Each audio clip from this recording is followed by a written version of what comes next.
help us, people in the chat, how are our levels? Music and other players. These are all good questions. Can we do roll call to test people's levels? Yeah, let's go around and have a quick chat. For people that haven't been here before, maybe we can talk about who we are and our experience with D&D. We're trying to get this OBS camera going. We'll start with Zach. Zach? Yeah? Tell us about yourself and your character, if you will. I'm Zach. I am the player from the original table that this campaign is following off of, that TPK'd. And I am playing Alston, who is a Worgen,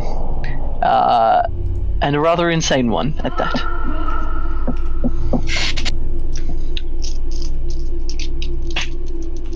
I think that's about it from me. Somebody else, please. James or Aaron? I'm James. Play a Dragonborn Paladin. First time playing Paladin, so I'm still kind of getting used to him. And also during this lockdown, I've started to make a chainmail vest, but I've got a lot longer to go. I did say you could guess make it's like a micro bikini sort of thing. And I think it'd look lovely in it. So Chad has said that my audio levels need to be turned up. How's that? Is that good? You'll have to wear it next stream. I am Brittany, and my character's name is Asta, and she's a Kalistar cleric. She is also blind, but she has a way that she can see herself. So, yeah. Barkus. Barkus is a Minotaur who specifically does not like anyone who uses magic that controls the mind in any way. You'll probably hear him refer to things as flayers. That is an insult, and he's aware that most things are not flayers. Yeah. Bolo, bolo, bolo, bolo, bolo, bolo. Yeah, I'm Jacob. I'm playing Bolo. 90% of the reason I am is so I can say Bolo, Bolo, Bolo, Bolo, Bolo, Bolo, Bolo. I'm a druid for this campaign, mainly because Josh doesn't allow druids in any of his other campaigns. So it's the setting. It's the setting. And I'm the reason the party didn't TPK the first session. It was a very dire situation. I would have liked to have seen. But I'm too. That's a pun on dire wolves for anyone not caught up, and that's also just a reason to be disappointed in Josh right now. I'm proud of myself. That's all that matters. And last but not least, Gallows. I'm Jess. I'm playing Gallows. I am a feral tiefling blood hunter. I am the small little one of the party. She's annoying as hell, so sorry if you hate her, but bad luck. And also my audio is being horrible, so if I sound like I haven't heard what someone said, it's because I haven't. It's because you haven't, or you're just ignoring them intentionally. Just what also, now? This isn't a joke. Also, Jacob, you said have ignoring him, didn't he? Also, Jacob, you have been warned. Someone in the chat, I think it's Elle, is saving up points to bane you, and she's saying she's 20 points away. Not that fast. There's no way she'd have it ready. It's 500.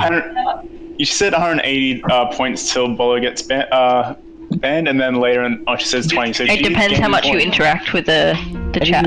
Does it really? Yeah, so if you interact a lot with the chat, you get a lot more points. Oh well. Here we go. I hate to be that we guy, might need but to adjust it. Can we ban them now? Nah. Well, yeah. I guess the chat's alphaing it for us right now, so we'll find out exactly what's going to happen and how much Bolo is going to get baned. All right. This so makes me sad. let's start getting ready. Can you catch me up on what happened last time, guys? Alison, you take what if you want. Oh, sure. Well, you want to talk or sorry? yeah, last session, Austin made his way back from Strahd's domain to the town of Daggerford to recruit some more people, following off of the back of the end of the last campaign where everyone died, technically including him, but that's a story for another time. And in bringing sort of all of these people together, he amassed the group and sort of led them all through the fog with some difficulty into Barovia, where we were almost instantly killed by a pack of direwolves. But thankfully, Bolo's ability to speak to animals came in clutch, and we managed to avoid certain doom and made our way to the village, where I believe we had just finished up. Wasn't there like two different directions we were going to be heading? We had Either just towards- split the party. 3 headed towards a tavern, and 3 headed towards the sound of someone weeping, I believe. Oh yes, that's true. Splitting the party, the classic technique. I don't remember who went where. Well, we can always. I just sort kind of read don't the remember plan that so well either. I mean, Gallows absolutely would have gone towards the tavern.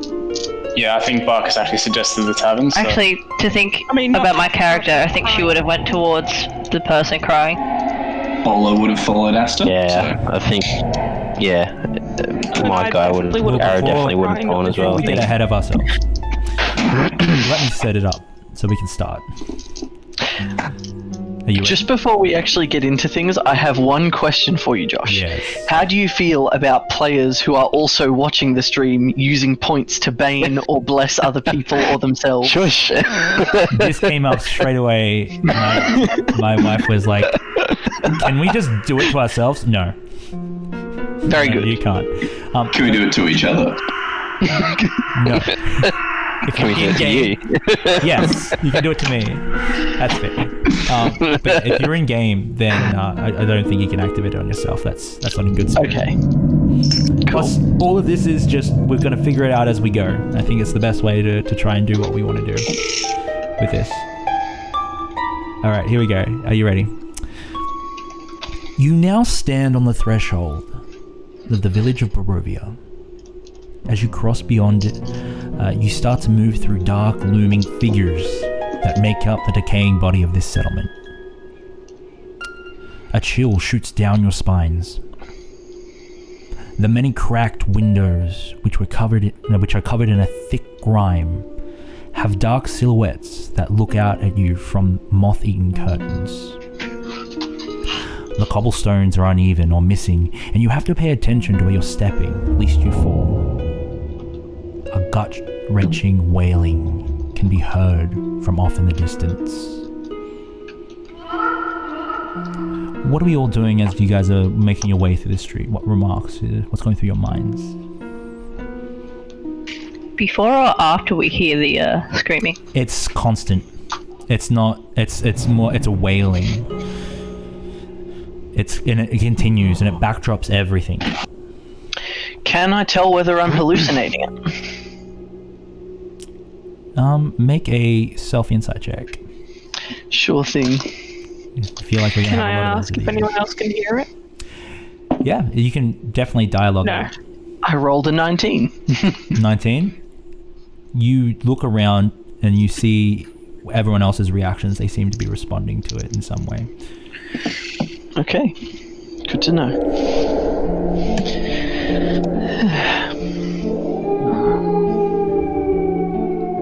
Do you think we should help that person? Whomever they might be. What for? They'll be fine. I think we should look. We should look. Look at what? At who it is, at what's going on. We're not in the best condition ourselves. This one still can't stand on his own properly. Indicating to Arrow.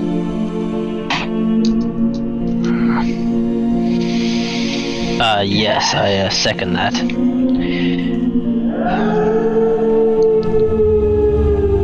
Well, somewhere Honestly, to I rest doubt there'd be then. much we'd be able to do anyway. This entire place is poison.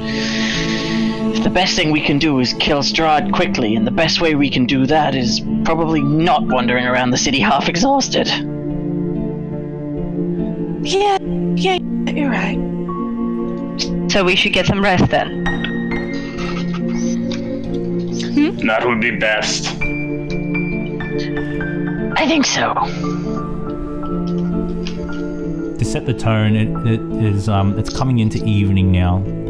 You guys had set off in the morning, and it was several hours of travel before you hit the misty forest.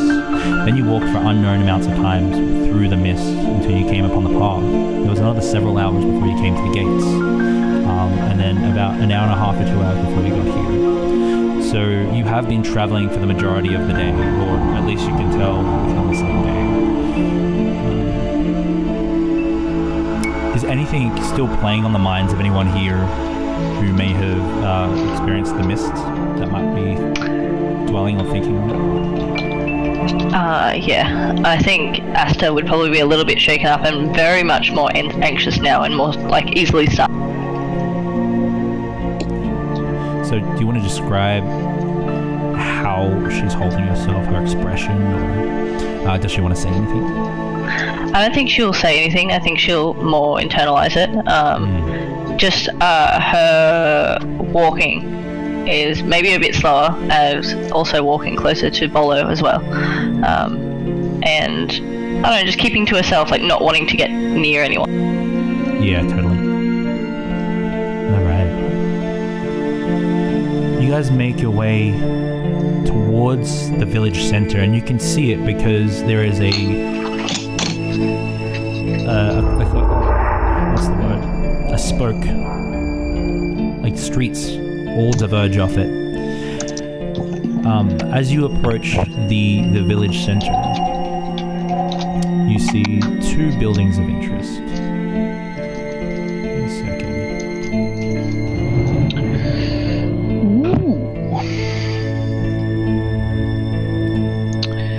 We're about to see some images and stuff. Let me bring up the map for you guys.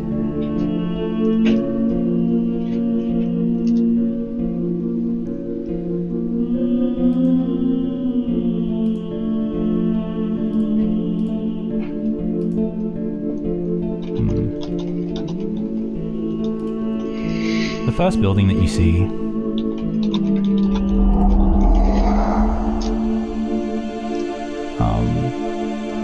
a single shaft of light thrusts the illumination into the main square, its brightness looking like a solid pillar in a heavy fog. Above the gaping doorway, a sign hangs precariously askew, proclaiming this to be the Blood on the Vine Tavern. You also see another building. The sparse light from this building spills out from behind drawn heavy curtains. A sign over the door, creaking on its hinges, reads, Bildrath's Mercantile. Now, just to give you, do you guys want me to punch into the map so you can see whereabouts in the village you are? That sounds handy. Okay. It sounds pretty good. Yeah. Yeah. Ooh, slick effects. That was fancy. So, Sorry, babe. you guys, I was just commenting on how the effects were slick. Sorry, I can't hear anything that's going on. I'm really sorry to, derail. that's okay. Do you need to restart? Or do you need to close Discord and come back in, or? Sorry, I've tried closing Discord. No, I think it should be okay-ish. Can you hear? Is it just me, or is it all the players you can't hear? It's everyone, yeah, it's my Is your internet. headset wired in properly? In the connection?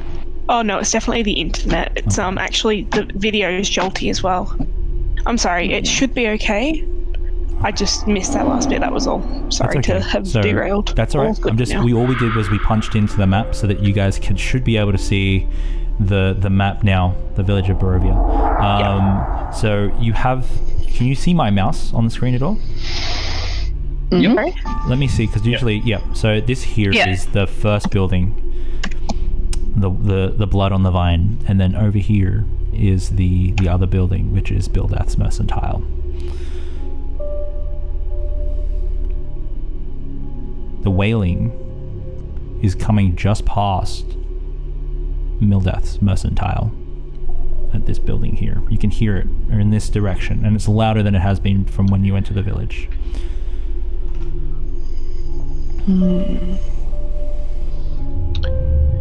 Maybe it's just me, So but where your was mouse the- looked a bit. Yeah, your mouse was out of sync for where it was meant to be. You were indicating sort of off the map. Oh, was I really? Yep. Yeah, you How said the about- bottom right. This. Think so. Okay. Oh, yeah, you- okay. This is the Mildath's Mercantile here, and then this here. Yeah, that seems Okay, good. that's better. Yeah. Yeah. Awesome. Okay, cool.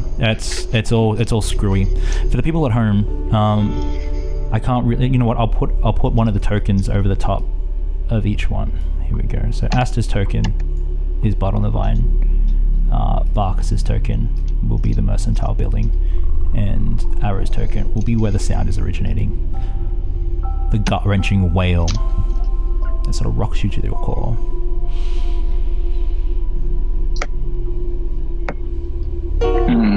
This is the point where we all evaluate how good of a person our characters are. Or how ridiculously curious. Can someone tell me why we've just stopped? Sorry? I didn't. Sorry. Can someone tell me why why we've just stopped? Can't you hear the crying? Oh, yes, but shouldn't we keep walking? Devil's take her to the pub, I say. Generally speaking, I would agree, but I'm going to be totally honest. I think this is going to affect my sleep. I don't know what it is. Yeah. All right. Can I also get a charisma saving throw from you, Asta? Ooh.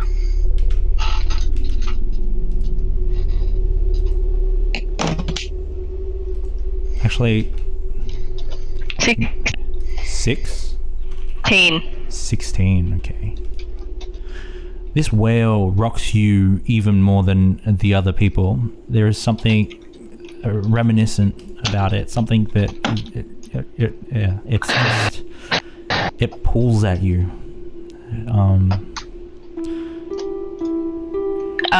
In that case, Asta's just gonna kind of walk off into that direction without prompting. Olo's just gonna at first try and pull her back, but realizing that she's probably pretty determined, he's instead just gonna still holding on to her, but walk with her. We have a split scene here, so we'll just see what the rest of the party wants to do, and then we'll act accordingly. What does everyone else want to do? Well, if everyone else goes, might as well tag along. I already had my sleep disturbed one night. I won't have it disturbed another. Let's just be quick about it. Gallows was going whether anyone else was or wasn't. Alston will also tag along, if only to silence the person who is screaming. Ominous as fuck. Alright, so it sounds like we're all gone. Yeah. The Yay for wailing not and splitting moaning the and ball. sobbing floats through the still grey streets, colouring your thoughts with sadness. The sounds flow from the dark two-storey townhouse. As you approach, you can see that this, like all the buildings in the village of Barovia, has seen better days.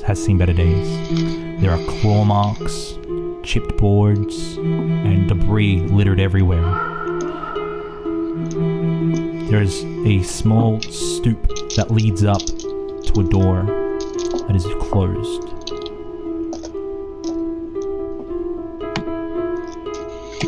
Just gonna walk up and knock on it. The moaning continues. Bucks will move up and knock the door rather forcefully, like boom, boom, like quiet in there. As your heavy fist hits against the door, it shudders against your strength. However, the wailing continues. I can. Is the door locked? I think Jess just tried to say something, but cut out. Yeah. Am I cutting out? Oh, we heard you say, I can... Oh, yeah, so I cut out then. I just said, I can open it. Please. Do it then. And I'm gonna try the door handle first, and if it doesn't work, I'm gonna whip out those thieves' tools. As you go up and put your hand on the rusty doorknob, you try to twist it, and you feel that rust push against the mechanisms. As it does, you feel like the door mechanism's complete, and you go to open it, and it doesn't. There's something barricading the door on the other side. Asa And you just will... need to push it really hard. Asa is going to pull out her warhammer. Or do that. And This is she's pushing. going to stand in front of where the door is and just get Bolo to kind of like move everyone away, because obviously she can't see if she's going to hit anyone else. Yeah, Bolo kind of arms spread, backs away from Asta, kind of like everybody get back fashion. And she is going to make an attack against the door. As they're backing up, Olsen is just going to kind of lean over towards Gallows and just... It's been a while since I've seen a pinata. Oh, that's cool. Alright, so who's attacking the door? Asta. Alright, make an attack roll. Awesome. I think I just saw you speak, Jess, but your voice didn't come through. Oh, I spoke twice. I I got think we're going to punch back to the main as well. So give me a second. 13. Alright, 13. Yes. Okay. You hit the door with full force, and the wood gives way to the weight of your warhammer. Boards crack and shudder, and you can peer into the darkened room beyond. Now that the door lies sundered, you can hear the cries, even more present. What do the cries sound like? Roll a insight check. Can I work out where they're coming from? It's very apparent that they're coming from inside the building. 24. 24. Mournful, like someone that's lost something or someone. I would like to try and make a beeline into this room and to where I believe the voice is coming from. You start to pull away at the door and push aside the barricade, and you see that the place is in a state of disrepair like you've never seen. I've never seen. Well, like you've never seen, so it was an appropriate simile. Like you have never experienced. Yeah, I got it. I love that I'm able to say that. Bolo's gonna follow Asta very close behind. His quarterstaff is drawn in one hand. Following the wails and the moaning and the sobbing, you eventually find your way heading upstairs of this 2-story townhouse. You enter the room where you see a figure who is clutched over, almost. They're on their knees and they're holding something tightly. Their clothes are moth-eaten and in disrepair. You can see that everything around them is being thrashed or thrown. You guys haven't approached this person yet, but there they are, continuing to billow. Bolo's gonna let out a very polite for him. Just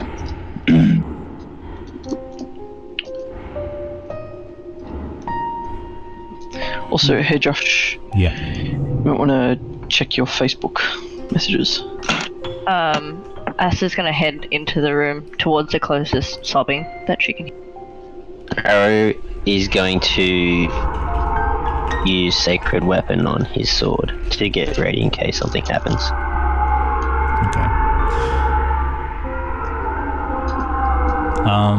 Okay, cool. So help me recount what was just said. Just for people who are watching, we're going to take a quick break in a second so Gallows can reset her PC. I can't, hear. Yeah, so what I'm going to do is I'm going to go to the break title card and get to show off my cool fire circle things again. So stay with us. But let's finish this scene. Actually, you know what? Let's just take the break now so that Gallows can reset, and then I'll have to reset the cameras as well. So I guess you guys will see me do that too. So let's people have to watch me reset the cameras. Don't worry. Let's go to the break. Let's start back up once Jess is reset. We'll be back. I'm sorry, I'm just going to do the whole computer. I can't actually hear anyone. All right, give us a sec, guys. Like, I'm hearing snippets. Very sorry. All good. Let's do it. Maybe. Leave that. yeah.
Test.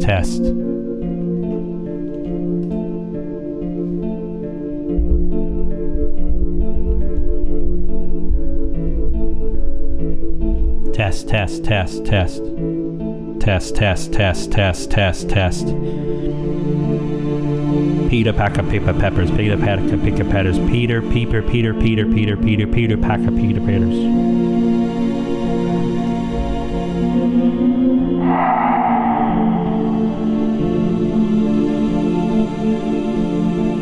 How's that? How's the voice?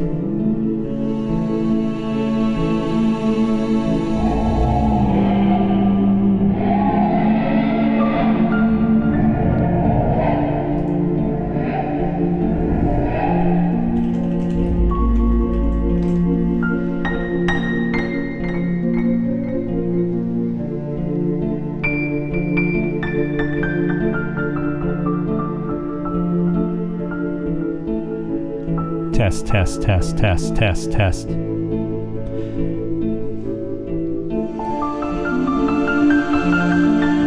are many things that I want to speak about, but however, I don't know because I'm riffing. I'm making things up as I talk, and I'm talking as I make things up.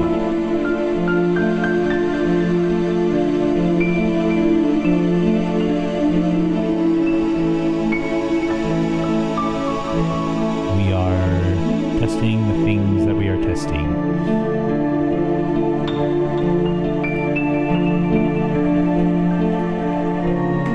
We are testing 1, 2, 3.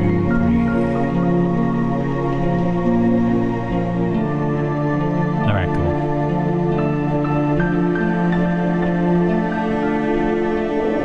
I can turn that down.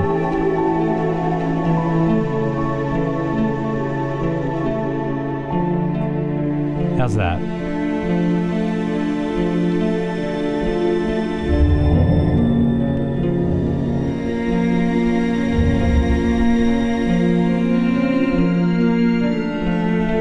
Okay, cool. So called scenes is something that you'll be able to spend points on. Essentially, you'll be like, I want to see a dialogue between these two characters about this certain thing. So it's almost like asking two characters to roleplay, whether that be DM or multiple players. It's a trial thing. It's like we haven't really figured out exactly how we want to use it, but yeah, we'll see how we go. Even if the players don't end up talking about, they still have full agency over the scene. However, they'll be able to, you get to push that button or make them have that interaction. All right. So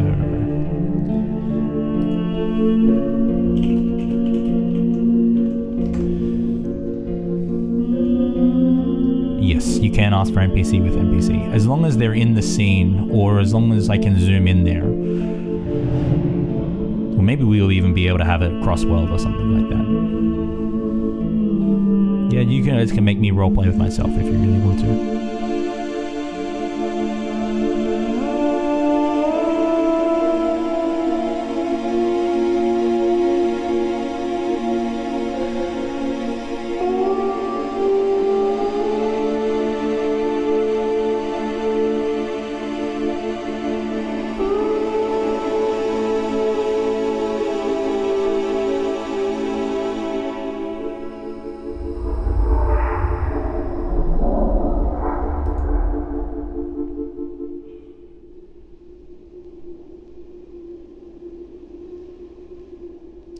Yeah.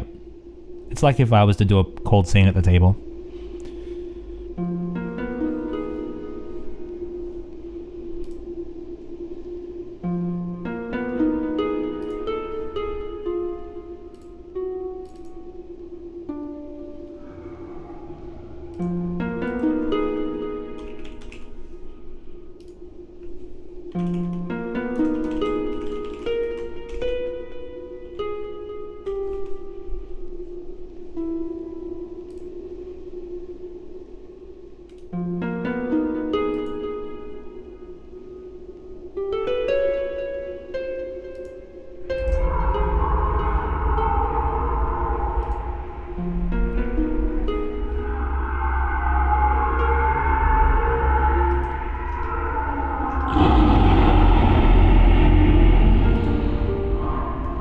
Alright, I'm just gonna pop back into the Discord to see what's going on. Look. Hey, what's going on? Hey, we're just touching up one or Seeming two a things. little bit better. Alright, just let me know in the chat when we're ready to go. You want me to disable hardware acceleration for receiving video? That's a great idea, yes. That is one.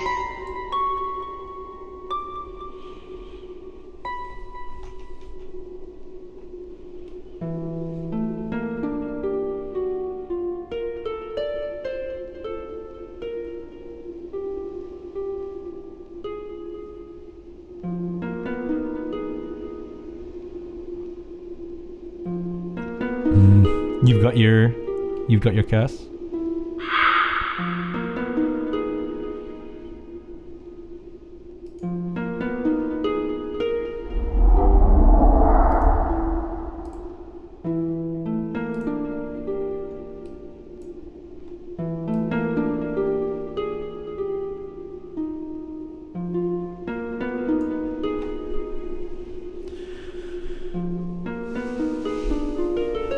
So you guys have all got it ready to go?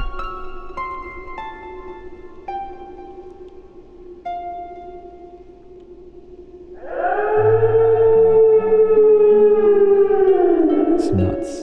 Okay, cool. Looks like we're ready to go.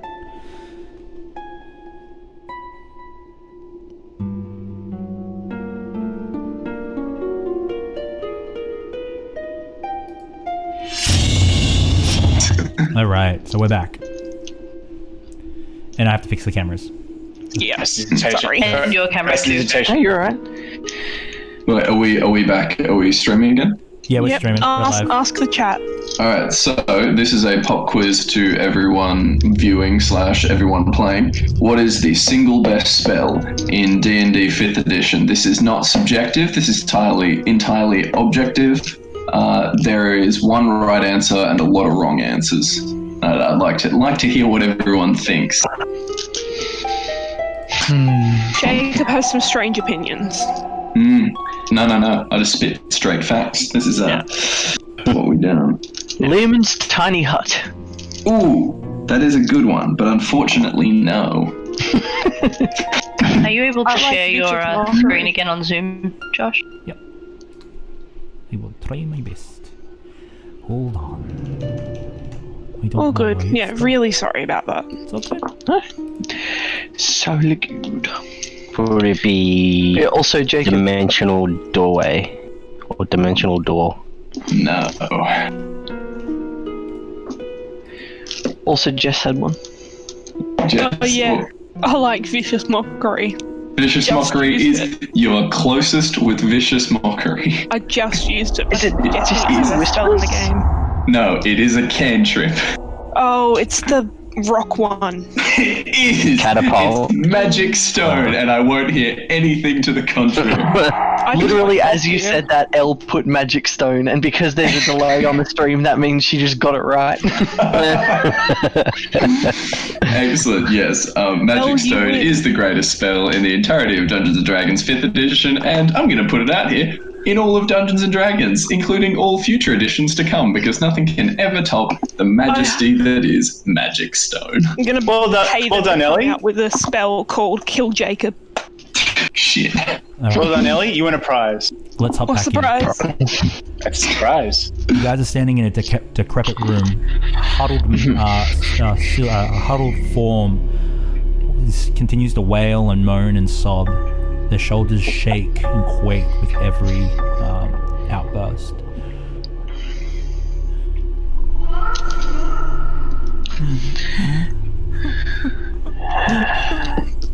Aston. Okay, that's a bit. What's the matter with you? Be quiet. Bedside manner with Barkers. Why are you so sad? Why are you yelling? So describe where you are and what you're doing as you say these words. I'm going to start to approach the figure. I would be in the doorway when I said that. I'll squeeze past him and then start to No, approach sorry. the figure. Yeah, not blocking the doorway, just in the sort of doorway area. You would be blocking the doorway. If this is a mimic, Let's find out. All right. So you're just standing in the doorway. Bark says, yeah, when he tells her off, yep. I'd be on the behind him, I guess. I'm gonna kind of squeeze past Barkus and be like, hey! Start approaching. Hey, why are you crying? As you Why are approach, you sad? As you approach, you can now look upon her face. I'll just quickly insert the picture, which I haven't prepared, but I will just drag it on and readjust it. This is what you see.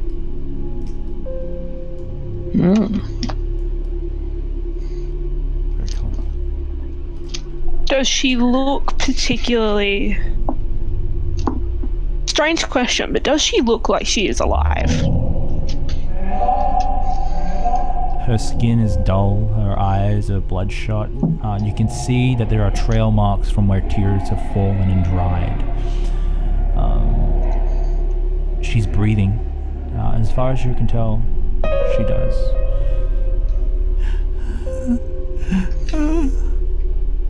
Why are you crying? Roll a persuasion check. That rolled. That's a 8 minus 2. That's 6. 6. Yeah. You see her eyes, like, there's just a hint of recognition of you being in the room that wasn't once there. She's gone.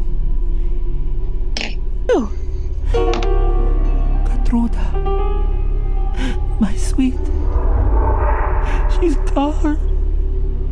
You can see that she's clutching something between her arms, almost like you would hold a babe. I'll hold my hands out and say, here. She sort of like pulls into herself as a reaction of you coming closer. It's okay. You're safe. Why is she gone? You're safe. Check. Sure. Oh, it's a nat 20, but it's minus 2. Okay. At this point, I just wanted to say Asta would have probably fallen to her knees over what she's heard. A little bit in shock, a little bit of like bad memories coming back. So for now, the wailing has stopped, Gallows, and you've gained her ear. She's not looking at you in the face. She looks like she's just holding a lot going on right now. Yeah. Here. Who is she? What happened? What happened? Her name is Gertruda. She is my daughter.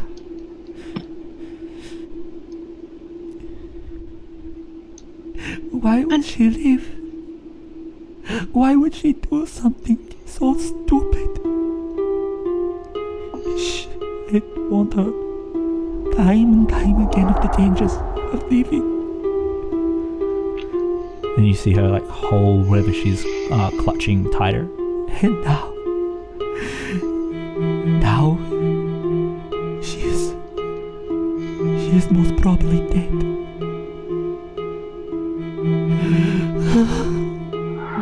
Gertruda. You don't know it. You don't know where she is. You just know that she. You don't know where she is. The girl, she always had big dreams. She always thought that she was destined for greatness. So stupid stories. So, she is so naive.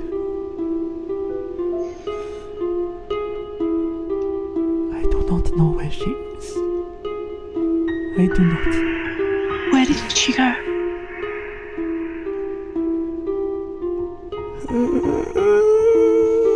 Where? Hey! You're okay.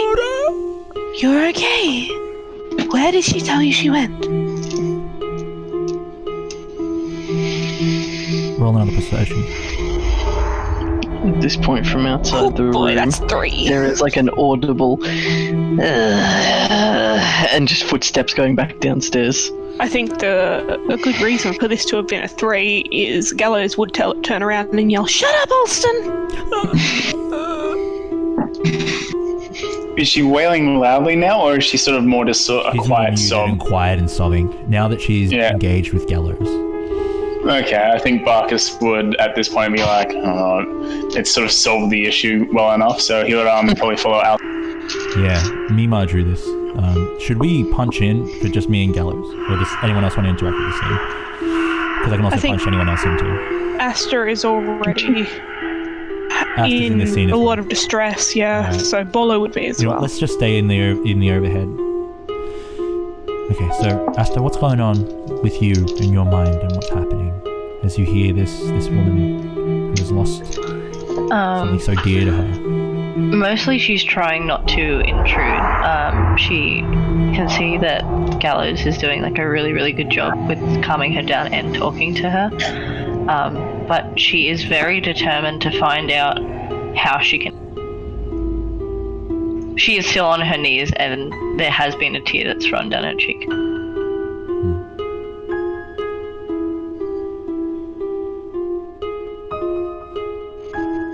What do you want to do, Callus?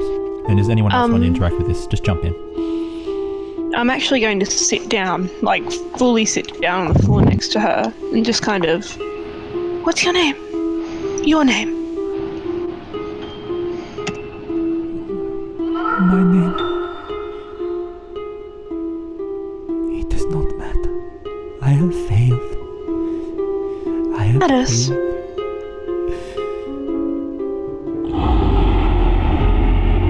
Gallows is going to kind of slip up a bit and no, it matters. I need to know what to call you. It matters.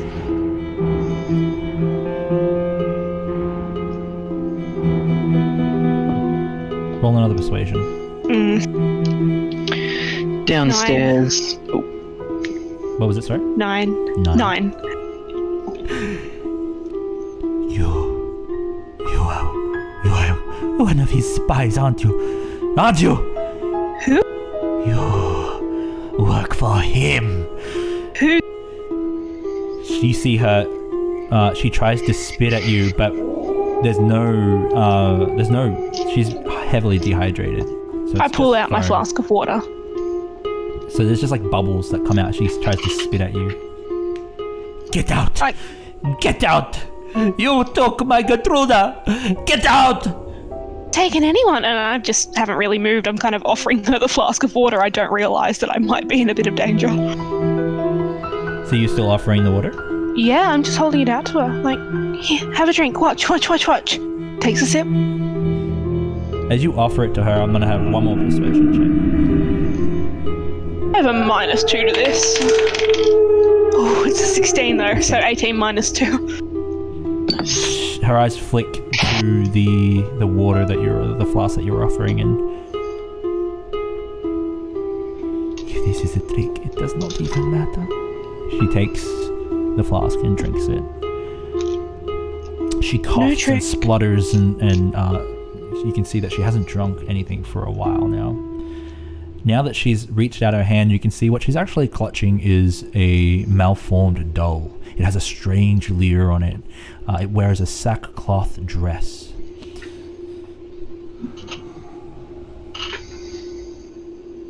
Alice is actually going to hold her hands out and say, here, what have you got? What have you got there? This was once mine when I was a little girl. It's lovely. She starts brushing the hair of this doll as it leers up at both of you.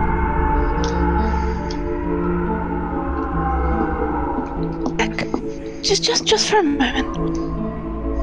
Or I can take it if it needs to be safe. You need to rest your arms, come on. I'm gonna say that she's going to slowly, considering the previous rolls and the water that she's drunk, she's gonna hand over the doll. But she does it very cautiously, and not only that, she reluctantly as well. Yeah. I'll make a show of holding it close to my chest as if I am obviously taking care of it. Now, tell me your name. My name is Mary.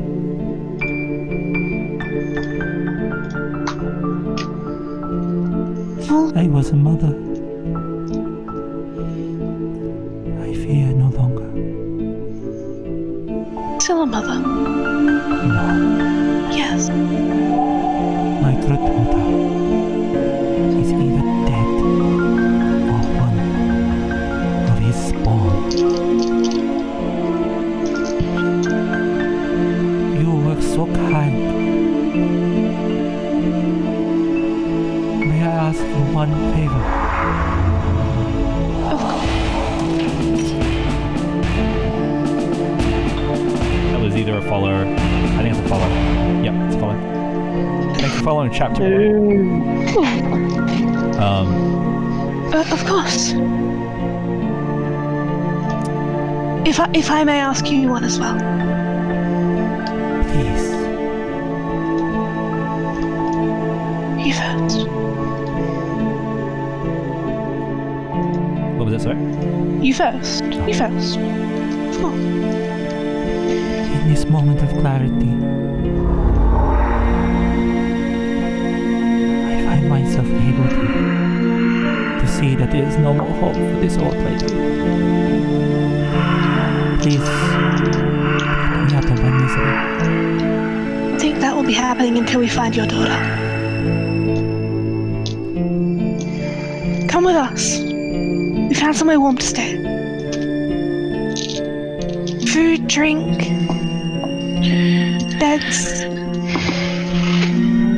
You people come to this place thinking that there is hope, but there is not. It is an See, empty cycle. when I was not much bigger than this doll, and I kind of gesture with both my arms. Now that you are looking at the doll more closely as you gesture, you can see that there is a frayed tag bearing the words "Is no fun, is no Blinsky" written on them.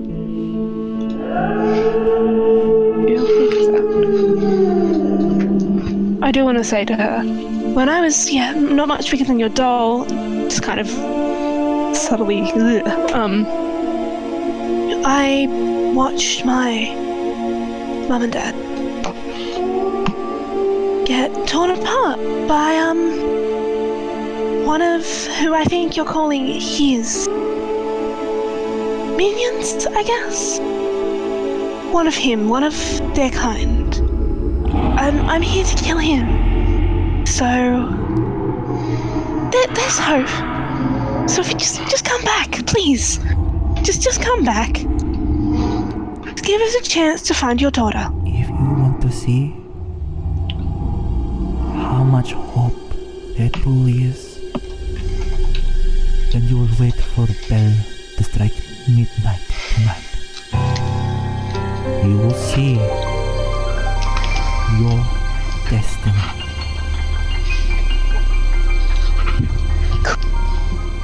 In character. That's the 7 charisma. What'd you Cool, in character. Please That's the 7 charisma. kill me. I do not want to be a part of this. I do not want this body anymore.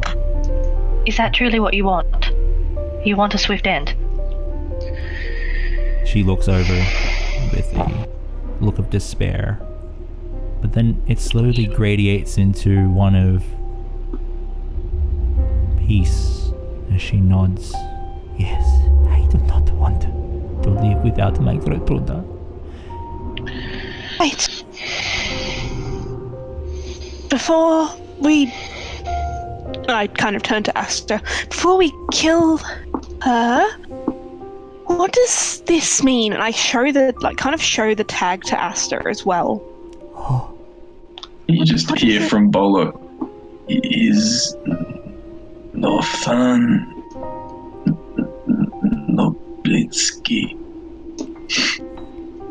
this I'm not quite sure. I honestly have never seen this in my life.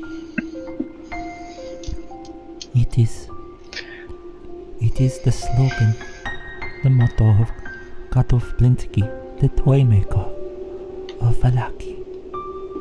I see. You will find him at Valaki.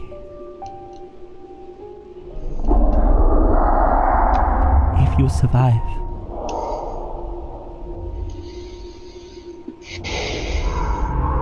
Now, I am ready.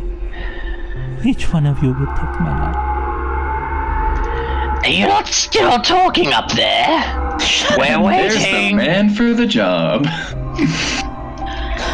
You know what? If you come back to the tavern with us, he just might. Asta is gonna turn to face Gallows and anyone else who is in the room and address them. I think I would like to do this if you'd all let me. I would prefer to have the room to myself. Understand that. Do you feel though, Asta, is there a chance that Gertruda is still alive? Like, I know that she seems certain that she's dead or turned, but I'll make this promise to you, and she's directing it towards the older lady. If I find your daughter, and she's alive and she's not one of them, I'll protect her with my life. But if she is one of them, I'll put her to rest, the same as I'm doing for you, so you can be together. You see a expression of appreciation, and more peace starts to spill across the various cracks and crags of her wrinkled skin. Thank you. Asta. Mm-hmm. Should she not have a chance to put her own daughter to rest?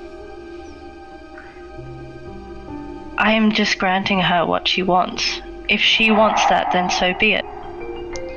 How does she know that's what she wants? How does she...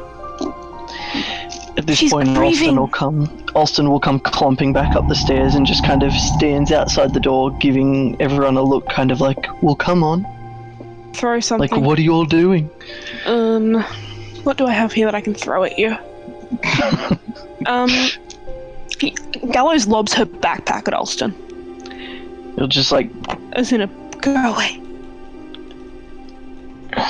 He's just kind of standing there, just like, what are we still doing here? Go away. It's important, go. Barks will follow up as well.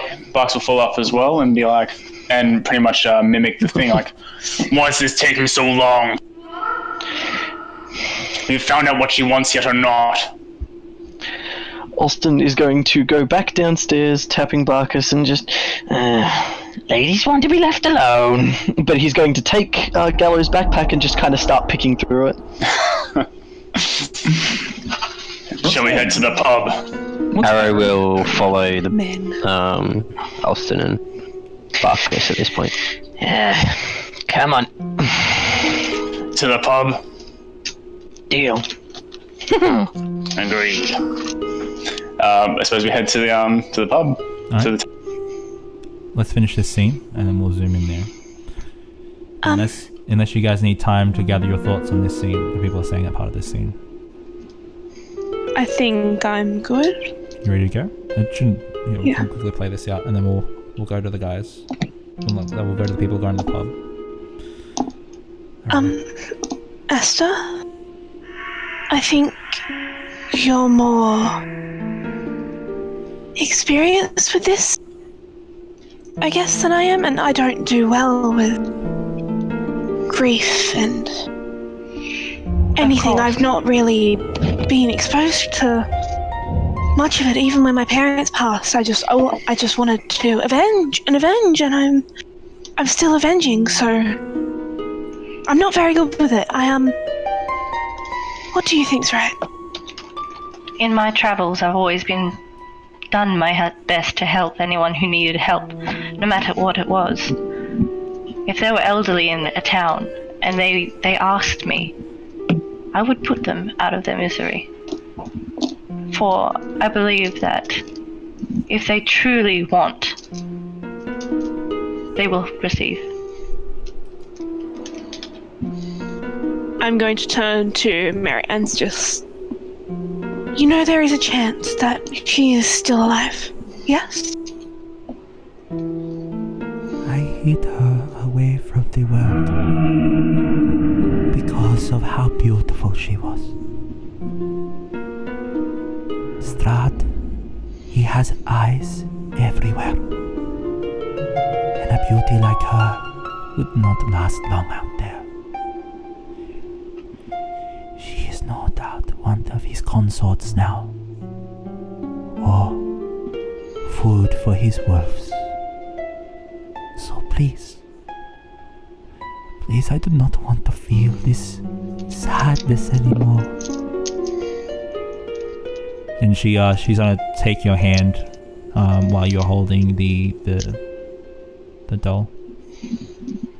I'm gonna... While you know what it is like to lose family, kin, your parents, to lose an offspring there is nothing like it. we've grown and laughed and loved and played with. You truly feel that she's gone? This place is nothing but despair and madness. She is gone. It is my own fault for having her. No. There is No, I don't know. Sorry to interrupt your moment, but his wolves? Strahd is all. He is the rivers. He is the earth. He is the trees. He is the mist. Is he like a bunch of really big wolves? You can see her just watch you. There's a hint of confusion, however, she doesn't go too much into it. Trying to understand what you're saying. The Strahd, master of wolves.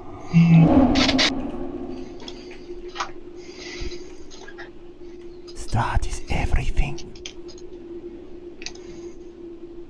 Uh-oh. And with that, Gallows is just going to kind of hand her back her doll. Like, kind of tuck the doll into her arms as tenderly as possible. As you do, she goes to take it, holds it, and she runs her bony thumb over the cheekbone of it. She looks to Asta and looks to you, Gallows. If there is hope, and she is still out there. Please, And she holds it to both of you to take. please give it to Katuta. And let I her kind know of... Sorry. that I always loved her. And I do not blame her. I do kind of push the doll back into her arms a little bit. Just say, hold it for now. We'll take it. We'll take it later. Just for now. Just keep her with you for now. She holds it. I turn to Asta and say, are you sure? I'm sure if she's sure. I turn to Mary. Are you sure? The hole that has been left without my Katuta is not repairable. By her? Like I said, it is a fool's hope that you offer. Please, I can feel the madness scraping at the edges of my sanity. Madness. The madness? Yes. You were Why? able to coax me back for now. And like I said, in this moment of control of my mind, I want you to kill me, so that I do not have to live the rest of my days wailing and moaning when no one hears me. That Gallows is going to, just step up to her and just kind of press her lips to the temple of this woman, just who she's seen as a mother figure. So it obviously hits home a little bit. And just kind of run a thumb along her cheek and nod. And on the way out, she's just going to kind of give Asta a little hug and leave the room. And say, do what you think is right. Alright, so it's just Mary and Asta. And Bolo. And Bolo? And Bolo. Yeah, Gallows is going to look to Bolo from the doorway. You'd see Bolo moving quite slowly and very, very softly for someone of his size, just to kind of position himself behind Mary. Asta is going to shuffle closer to Mary and embrace her in like a very tight, like embrace her in a very tight embrace, almost like how a mother would hug their child, say before seeing their child go off, like being conscripted and going to the war or whatever. It would be very like loving and warm, and as Asta feels Mary's muscles relax a little bit from the embrace, she will, like she's done many times before, grab her face in a way that she'll grab it and snap the neck as quick as she can. And slowly pass her over to Bolo. Alright. Gallows has left before that. Yeah. Bolo, just as Mary falls back, he puts out his arms and, as gently as possible, lays her down on the floor, removes the doll from her hands and crosses her hands on, like, lower torso. Alright. And then there was silence. Standing there is Asta and Bolo over the corpse of Mary.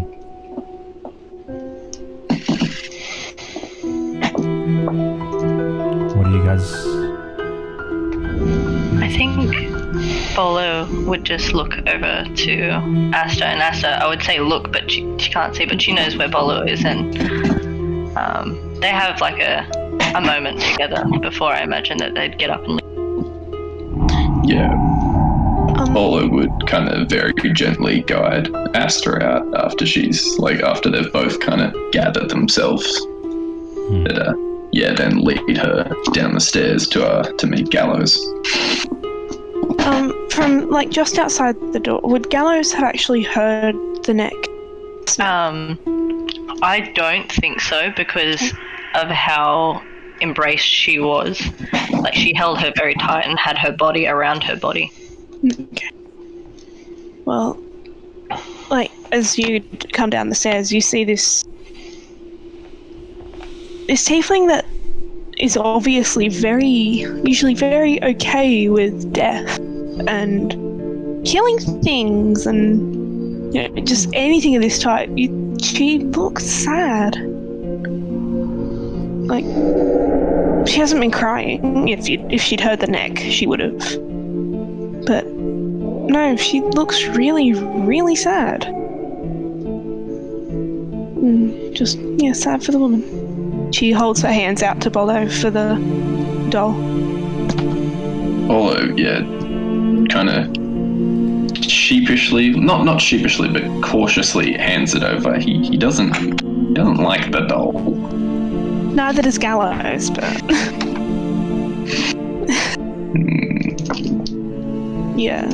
just holds it close to her chest. I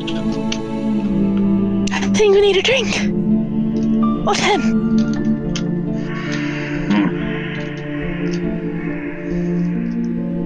I don't partake in such beverages, but I'm always one to see how it turns out with other people.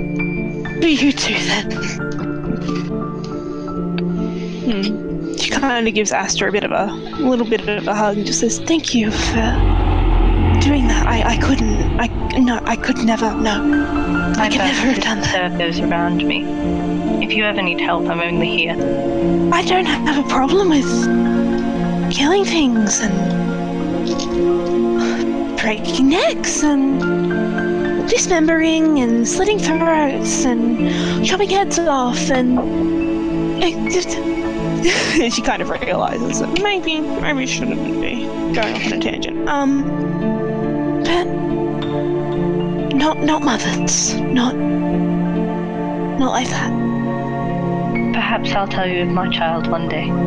Perhaps I'll tell you of my mother. I like that. I like that a lot. Good transition to the boys in the pub. Alright. Way to break the mood there. Can I have a drinky off to the pub with us too? You guys are heading Meech to the Blood on the Vine. Yep. So this is like, are they still all in the house while we're? That's exactly. Okay. You guys have got the floor for a bit. And I'll be right back. You got 1 minute. What is everyone's passive investigation? 11. 11. Great. Thanks, Josh. Love it. That's my favorite. No, I said, as we're walking, I am the light. Alston is just going to sort of turn towards, sort of like half turn to Barkus and just, she's right, you know. There is a very good chance her daughter is dead. So you guys are entering the tavern now. You walk up to the door and you enter the blood on the vine. It is Bustling. gross. It's nuts.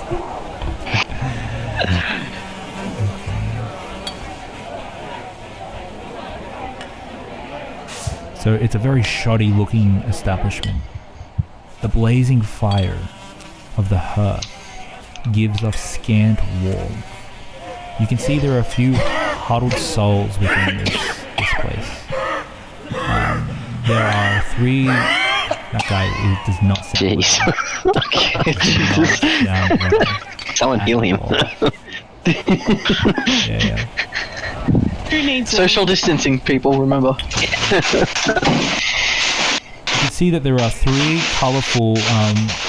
colorfully clad people who are drinking heavily and remarking about all sorts of things. You can't really make out what they're saying because their accent's so thick. But if you were to get closer and interact with them, you may. The barkeep is polishing the cups and glasses and tankards in this place. And there's also a individual with long blonde hair sitting and drinking alone. There are many tables that you can sit out at your own, or you can go up to the bar as well. What do you do? I'll go up to the bar. And just drink, thanks. And then do they pour it immediately, or if they look busy, he'll just you can see walk that to his he table. mindlessly puts down the glass and starts to grab out a small bottle, a clay bottle. And he takes out he takes out a wooden pitcher and some wine glasses as well.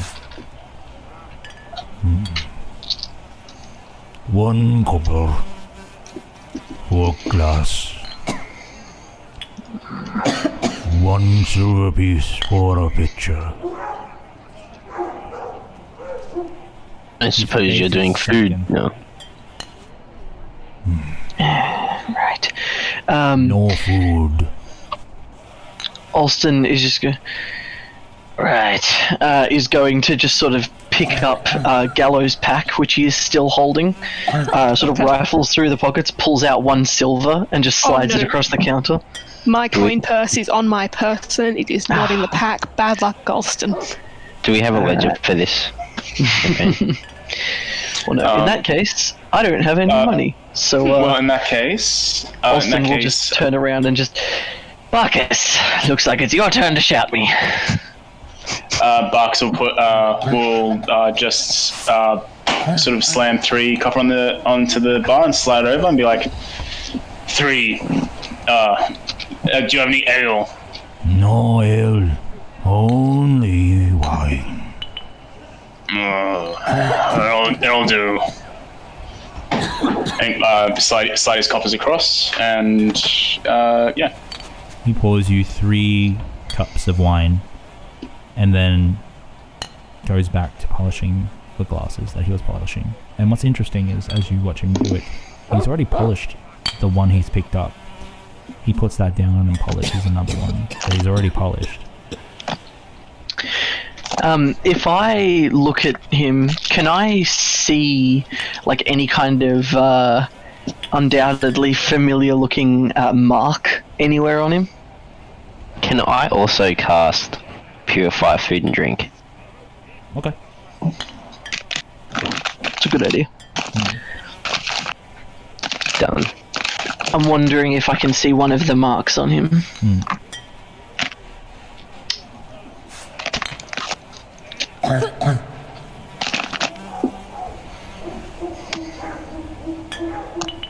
Oh, did you roll? I didn't know what you wanted me to roll. Oh, investigation. Okay. Sorry. That's right. That is a 13. A 13. Yep. No marks. Okay. I was just gonna go find an empty table and sit. So you, Why is everyone in this pub sick? This is to the party. To the point. Most people in this place are. You don't really find happy folk here. Don't care if they're happy. I don't want to be sick. Well then, don't go touching them. Take a drink. Oswald will Alston will kind of like half cheers him with his glass and start drinking his as well. as you drink the magically purified wine, you can taste that it's on the brink of being spoiled. Like it's almost vinegar. There's still there's a hint of an alcoholic taste there, but it's just bare. Oh, it's been a while. I had not missed this. But takes another drink. Woo! Hey. Nice. I'm going to add the cheer. I said I've got the bottle now. Mine. So, what do you know of this place then? Well, honestly, not a lot. I think we were here barely a week before everything kind of went sideways. What happened exactly? Well, everyone died. From what? A deck of cards. So when you say everything went sideways, you mean people fell flat? Not so much. Look, things started going sideways the moment we got here. You remember how we made it through the mist in, I don't know, however many hours it was? It took us 3 days to get inside the gates. But once we were in, things weren't too bad, but then we found that stupid deck. All I knew was I drew a card, and then everything went black. And then a little while later, I woke up, and everybody was dead, and I was laying in the bloody remains of one of my groupmates. So, there's some pretty big holes there. Sounds familiar. And Box will take a long drink after that. Well, if it helps, I'm pretty sure I wasn't the one who did that. I think that was the deck. I know full well it wasn't you. Oh? But Barkus will not speak more on the topic. He was not going to elaborate on this at this point. Right. Okay.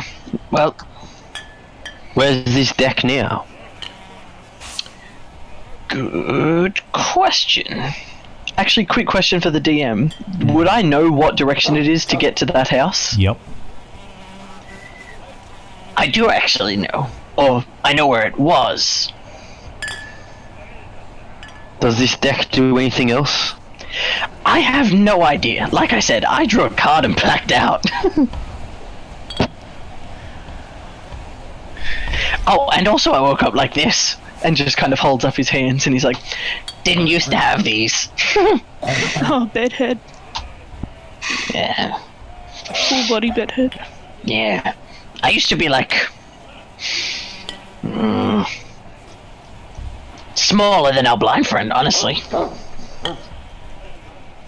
So it'd be a good idea to have this deck in our possession so it's not in anyone else's.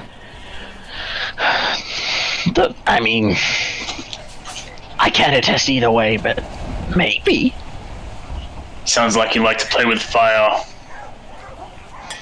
Well, I mean, life's boring. We don't have to use it, but Now I that's definitely- boring. I definitely feel safer knowing where it is and who has it. Roll a history check. For me. Sure. I am mediocre at those. 19 though. Oh, Not bad. Remember, there may possibly be 2. Oh right.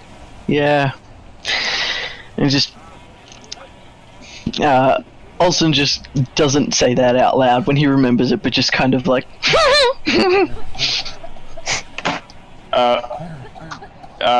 there's no more dialogue on that. Barks will take another drink of his drink, and just give it a look of disgust, like, this swill, and pour it into Arrow's cup. It's like, you need to get some color back into your cheeks. Yeah. well, Gross. get used to it. You won't find anything better in this place. Not unless you're living in Strahd's castle. And you're Strahd, because he doesn't give it to anyone else. Also, just pray he doesn't show up. Hey, nice. Wow. My heart. So cool. Oh. Nice. Sorry to butt in, but I just wanted to say I remember a long time ago that I talked about supporting you in any way at the table physically. So I just thought that this might be like the best way to do it, since I can't physically like give you money because of everything. It's amazing. Don't cry. Don't cry. It's okay. Wonder what they ended up doing with that old lady anyway. I mean, like I said, chances are her daughter's dead anyway, so nothing left for her here. At least she's quiet now. That's all I care about. If I get a good night's sleep tonight, I'll be happier. Ain't that the truth? Good time to burst in the doors. Let's go, give it to you. So you guys are currently breaking an old woman's neck. So let's give them just a little bit more time, and then we'll bring you in. Yeah, of course. Oh, for sure. Of course. Are you guys? That is a very, very blunt way to put it, by the way. Also, I am not. That's. I was laying her to rest. Yeah, Thank you. I know. I was just waiting outside. Okay, so then the question is, I got distracted by the sub. I'm sorry. Sorry. Whereabouts? How did that scene end? So sorry. Just recap that for me.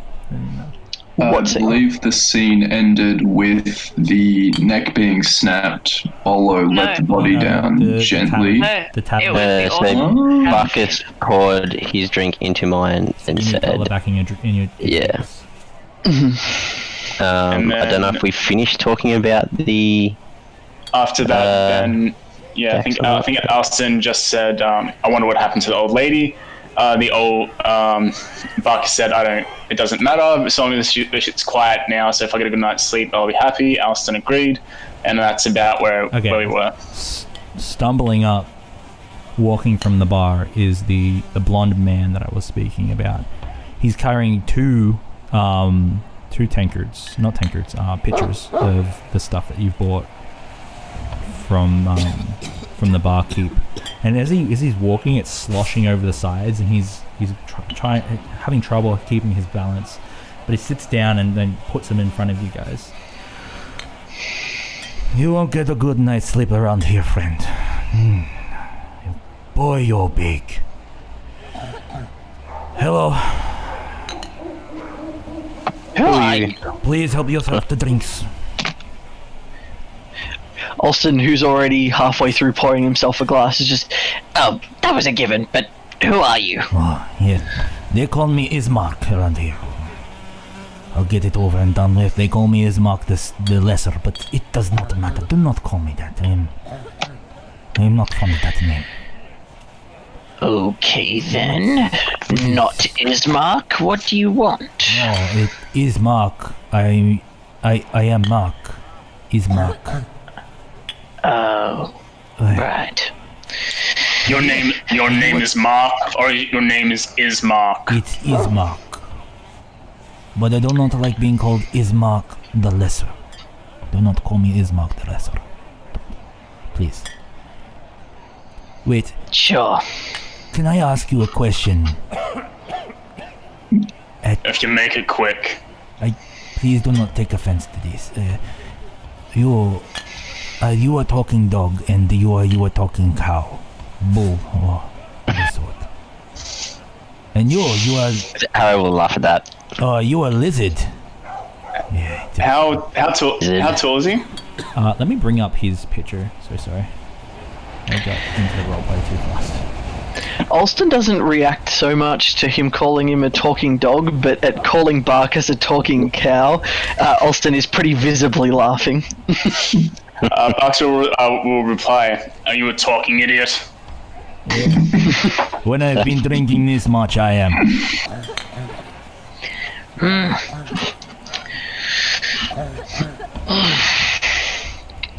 Right. Well, what does my ethnicity matter to you?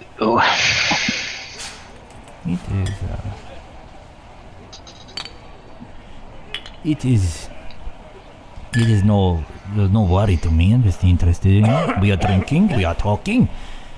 To be honest, when new people come here to Barovia, it is usually quite a sad thing. It also calls for a celebration. What can you tell me of the outside world? It is about this. How long has it been since you were there? I have grown up here in Barovia. I have never been outside the mists. Right. It's about the same, just less mist and less vampires. Still vampires, still mist, just less. Well, the world is not a nice place. This place is worse, but the world is still not good. Well, at least there's a place better than this place. My father often talked about lands that he'd heard of in stories before as he grew up. Can you tell me what brings you to Barovia? Strahd, mostly. Of course. Then, may I ask how you came to know of Barovia and how you ended up here? Well, I came here a while ago, and then I died, like 3 times. And then I woke up, and I left, I brought... Yeah. No one can leave. You left. How did you leave? I don't know, but point is, I left, you see him, got all these people, and I came back, because now we're gonna kill Strahd. He deserves to die at least 3 times. Well, I can drink to that. And he picks up his cup and just starts sculling it. And it's one of those awkward moments where he's sculling it for a while, and you guys are watching him drink it, and he starts to pour himself another one. Well, you cowman, you're covered in skulls. Do they have stories, or do you just collect heads? Are you a headhunter? I collect only certain heads. Oh. They all bear a mark. They are all part of a cult.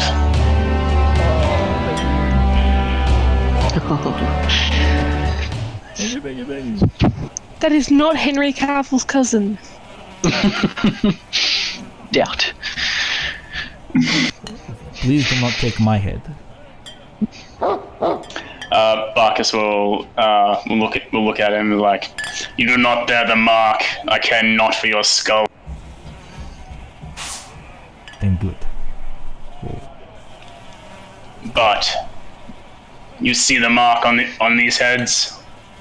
Have you? And you'll sort of sit back a little bit so it can be so it's a bit more visible to him. Have you seen anyone with these marks?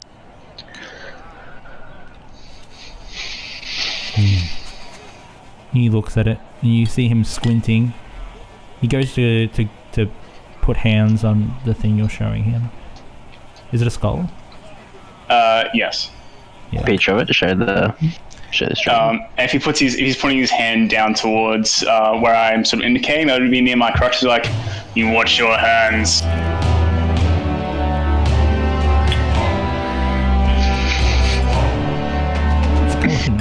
It's amazing. Subtrain.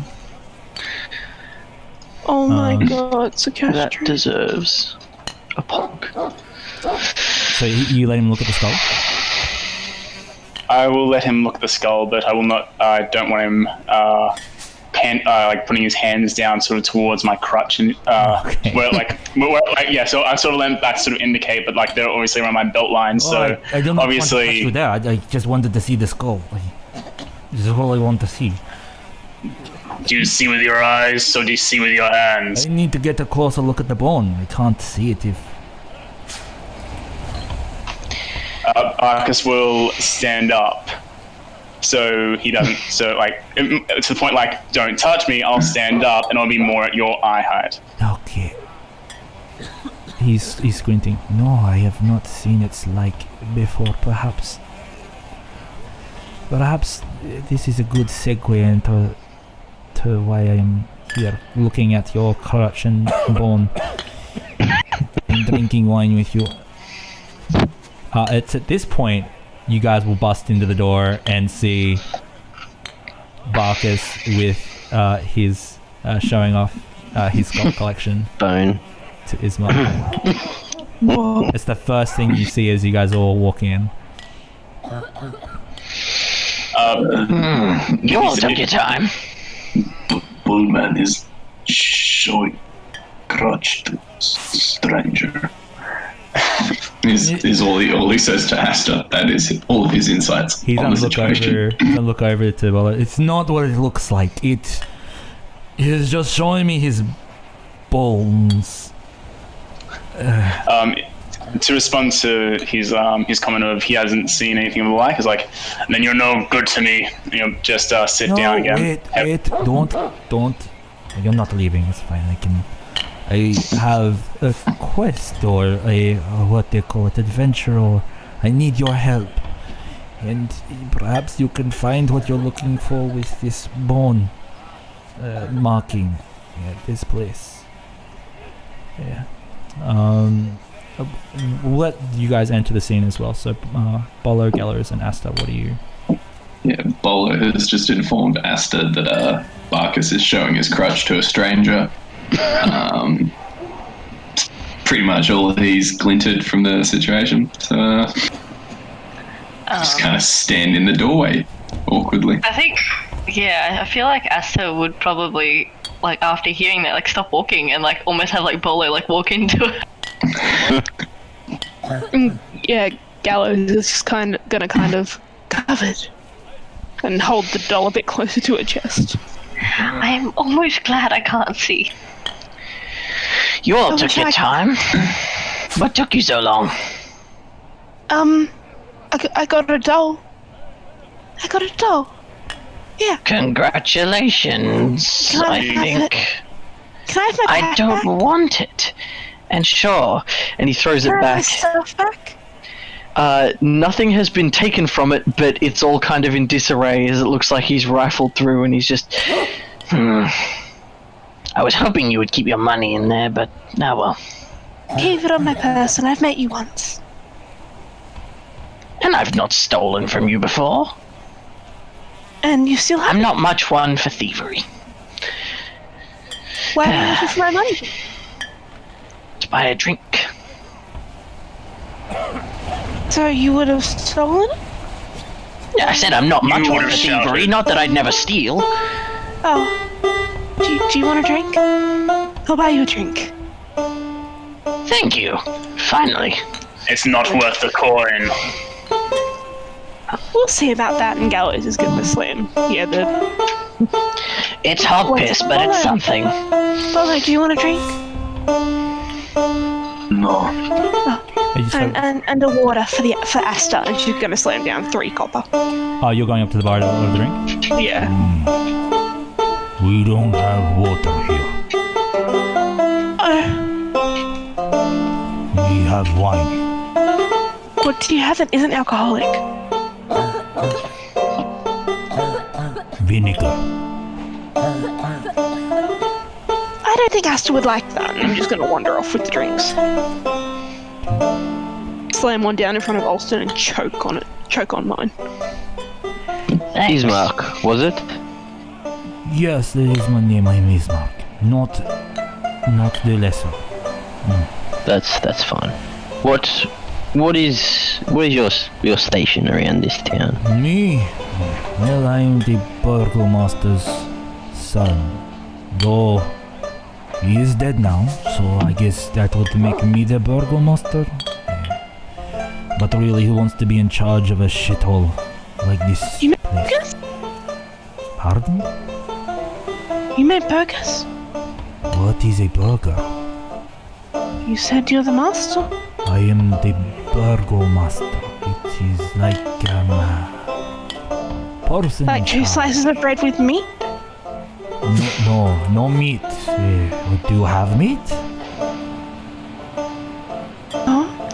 No. No, it is a shame. We do not have any meat. It has been a long time since we have had such luxuries. Gallows is going to turn to Olsen and say, "This place sucks," and go back to I know, right? the drink. I just What did you expect? We came here to kill vampires, not go on a holiday. I was hoping for at least meat. Well, Does anyone that still have sounds that like a note we you have? problem. Who did pocket the note? I think Austin did, didn't he? Pocket the what? The note we found on the corpse by the river. I think Gallows Austin. had it. Oh, really? Yeah, Gallows was the one who read it out. So, Okay. You won't think about it until you ask. I think she's exhausted all of her mental energy for about a week, just a warning. So, Asta did ask if anyone still had the letter. Sorry, the note that we found. Barks only took the silver. You didn't care about the no. Oh, note, like on paper. Yeah. Oh.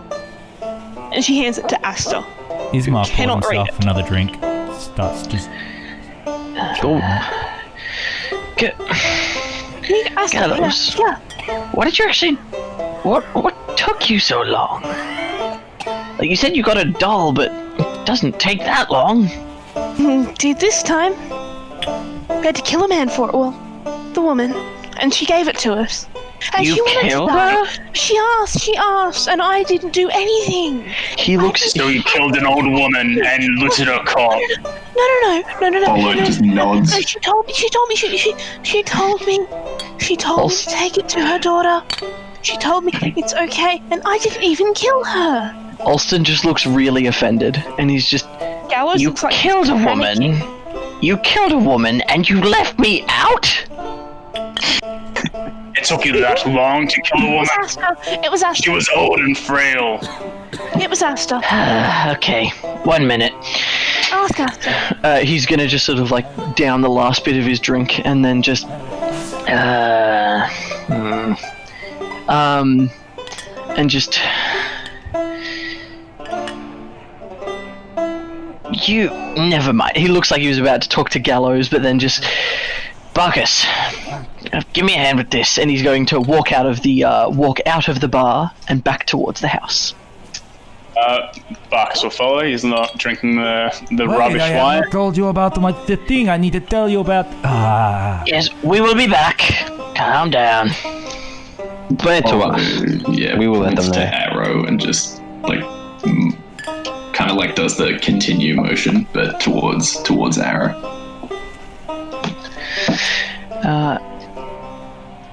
And so if you want to continue with the bar, then I'm happy to do my little bit with Barkus shortly. Okay, cool. So so they're gonna have a separate scene there. You know what? If it's just you two, let's do a cold scene when we go back to you because I want to punch in anyway. Sure. For a dingy room. Okay, so everyone at the table still with Ismark. Let me track what just happened when those guys left. What's happening at the table right now in your mind? Gallows is just sitting there still rocking the doll, still a bit upset about someone being mean about the old woman. It wasn't even Gallows. It wasn't even Gallows. Whoops. I don't think Asta really would have been paying much attention as she was reading the note while everything was going on. Ismark is going to pour a drink and put it in front of Asta. So he'll say, yeah, you are wearing a blindfold. Do you know this? I do know that I am wearing a blindfold. It's pretty obvious. Yes, but why? Can you not see? No. Gallows takes the drink and downs it. You could see if you took off the blindfold. You know. No, sorry. You hear a low grumble coming from Bolo at that comment. Try it, and you'll lose your hand. No, I would not put my hands upon you. I just saying you would see better without the full blindfold, the cloth on your face. Why do you? I would also be able to see better if I wasn't blind. Oh, I am so. Ismark, you're getting distracted. Tell us about this quest you want us to do.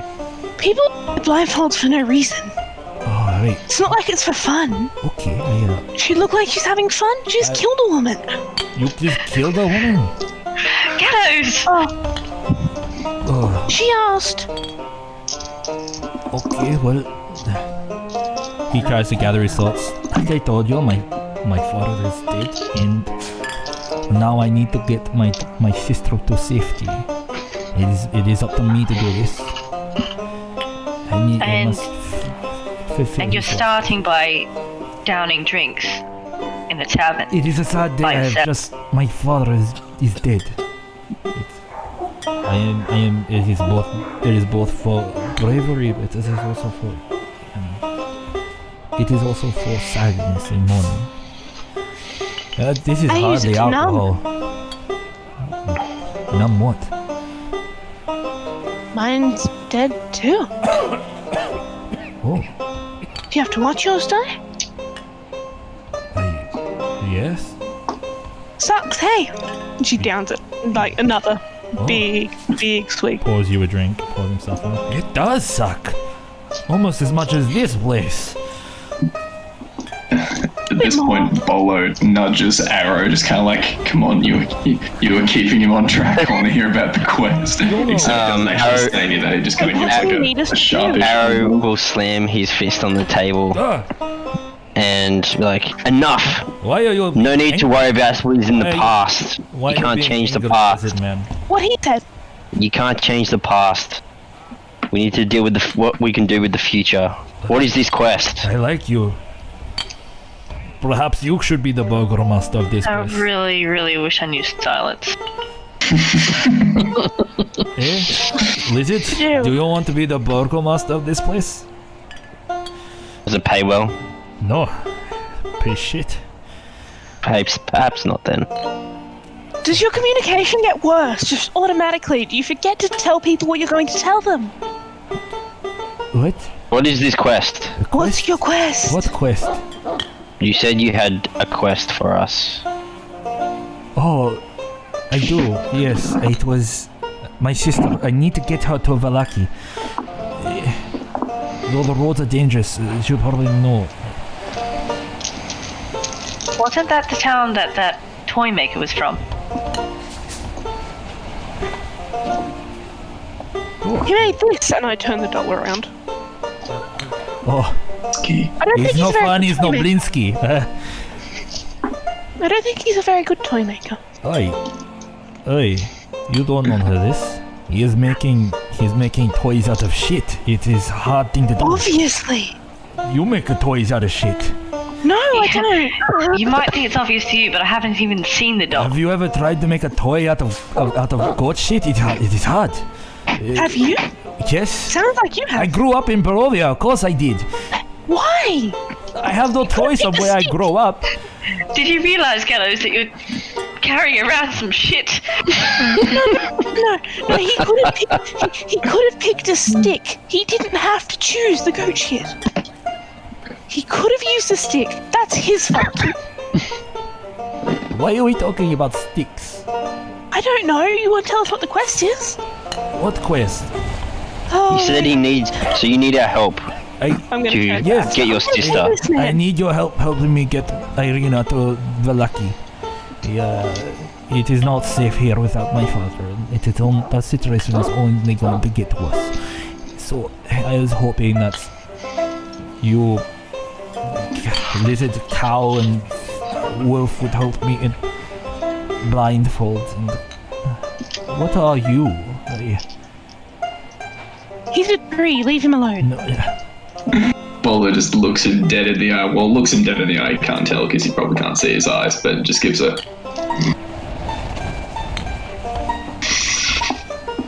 You are very intimidating. Thank you. Would you like to be the burgomaster of the village? Bolo nudges Arrow again. Why are you so willing to give up this position? Do you have someone after you? No.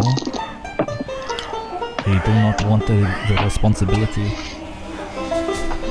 Well, maybe you should have thought about that before you took the job. I didn't. It was my father's, and I inherited it now that he's dead. You're just going to go on and on about how awful it is to miss your father and how great it is, but you're not going to uphold his legacy. Gallows is offended. Yeah. It is. Comes with this job. You would get to live here and be in charge. Well, I watched a vampire rip apart both of my parents, and now I hunt vampires. That's more than a legacy. Own a town. How You're in a about better position than the rest of us, okay? no one owns anything here in Barovia. No one. It is all illusions, and it's like this wine. It's weak. And I don't know. I don't want to do I it. died at least 12 times. Oh shit, that's a lot of times. I know. Get over it. Okay. Do you guys want to come and hang out at my house? Not really. Well, that's where Now, please. that's where Irina Your is. sister. Yeah, that's where she is. She's at my house with my dead dad. Your dead dad. So we should wait for the others to get back before we leave, before we go anywhere. Oh yeah, I guess. Are they coming back? They said they're going to where? Just down the street. Okay. They shouldn't be too long. Okay. Down the road. That's cool, man. About this job, about the position of yours. Hey, If once we've finished killing Strahd, if you're still willing to give it up, perhaps I might take you up on that offer.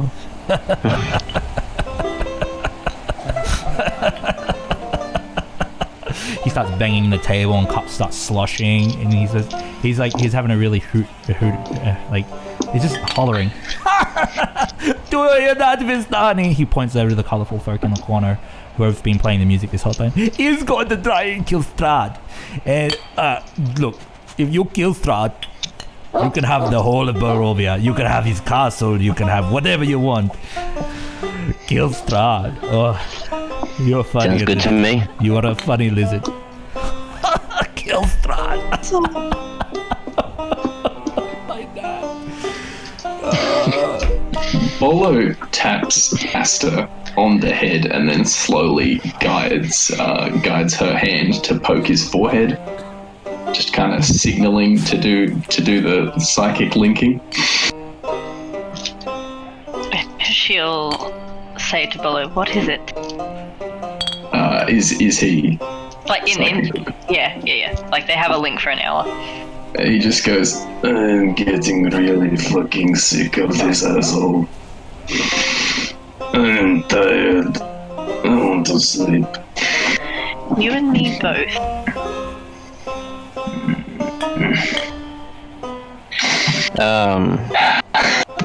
Ara will ask Do you have enough room at your place for us all?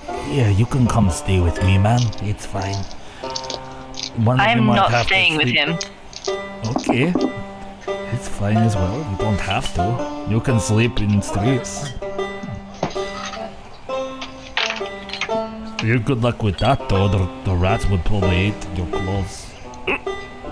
Horrible man. Question. Yeah, you. Question.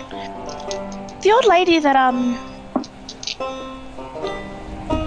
that owned this stall. That owned this stall. Said something about midnight tonight. Oh. Horrible things happening and not being able to sleep. What Oh. does she mean? She's probably talking about the March of the Dead. The who? The March of the Dead. I heard you. Right? Oh, of course you know. You don't know. Midnight every I night. don't know. Midnight every night. The dead rise and the spirits go and try and fight Strahd. It's quite beautiful and sad. So, The many people that have tried over the years to try and kill Strahd march to his castle. God knows what next, but they do it. Okay, so Gallows is going to turn to Asta and say, "So, that's what Mary's going to do? You were right. You were right to give her what she wanted." I'm just here to please.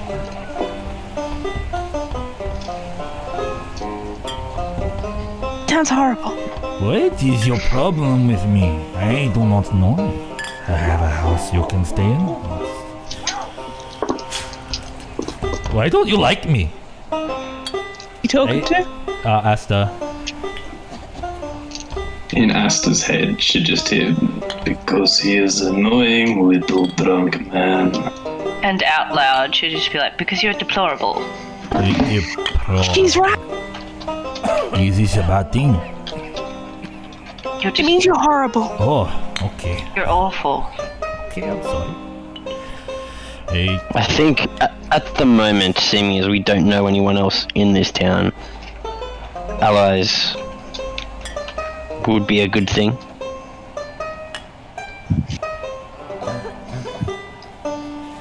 hey, look.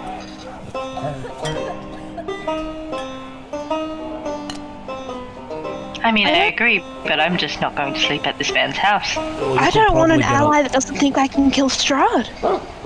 Eric will probably put you up here if you pay him. Yeah. No one Oh, I'll sleep. is literally a parade of dead people who have tried to kill him. I don't.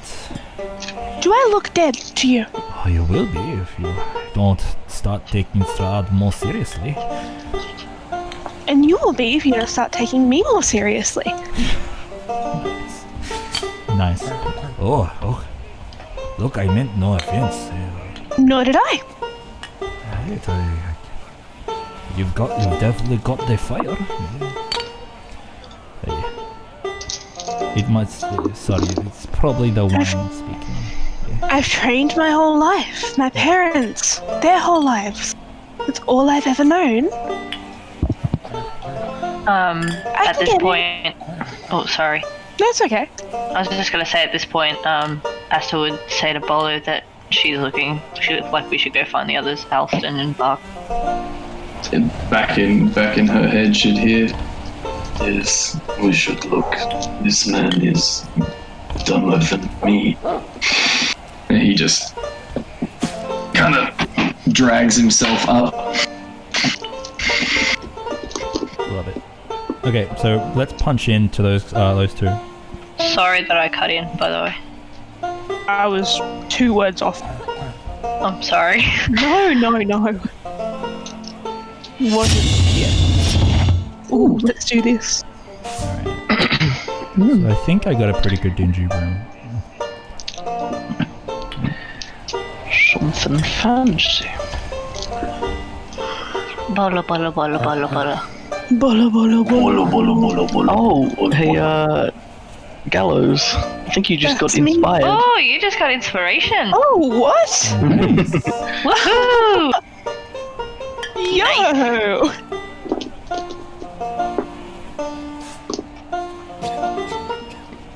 Who is Emerald Wise? Because they're my new best friend. Oh, that room is dingy as fuck. Yeah, right. Is this that creep? Is that like a creepy dude at the end of the hallway? I don't know. With a knife? I just found something. Ignore him. I needed a background, okay? I see it as like a broken axe in the wall. Yeah.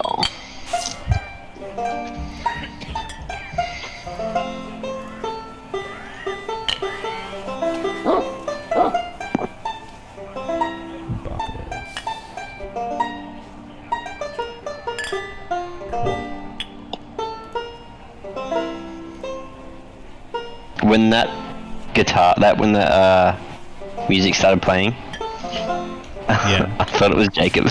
Really? I looked at him and I was like, oh, he's not playing. Where's it coming from? Hold on, let me get the whole music.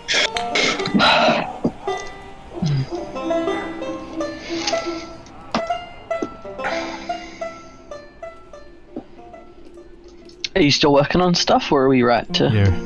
You guys are in now. Okay.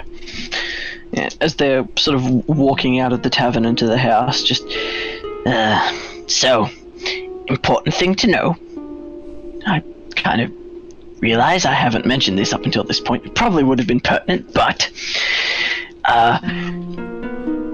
things that die here don't normally stay dead. And I don't mean necessarily, like, undead. What do you mean, man? They come back as themselves, but they have like a little like thing on them, a mark. And if they die enough times and come back enough times, then they become his thrall. I know this because I'm fairly certain I was one mark away the first time I came here. Do you still have any of these marks? Thankfully, no. Kind of flips his arms over as they're walking, just new body. Looks like no marks. That said,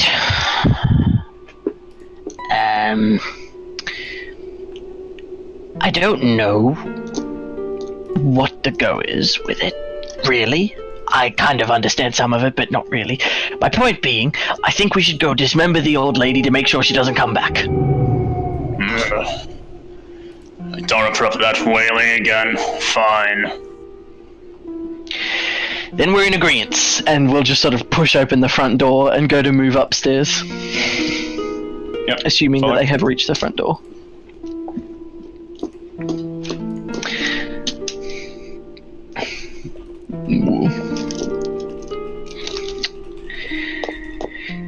When we get upstairs, like, do we see anything?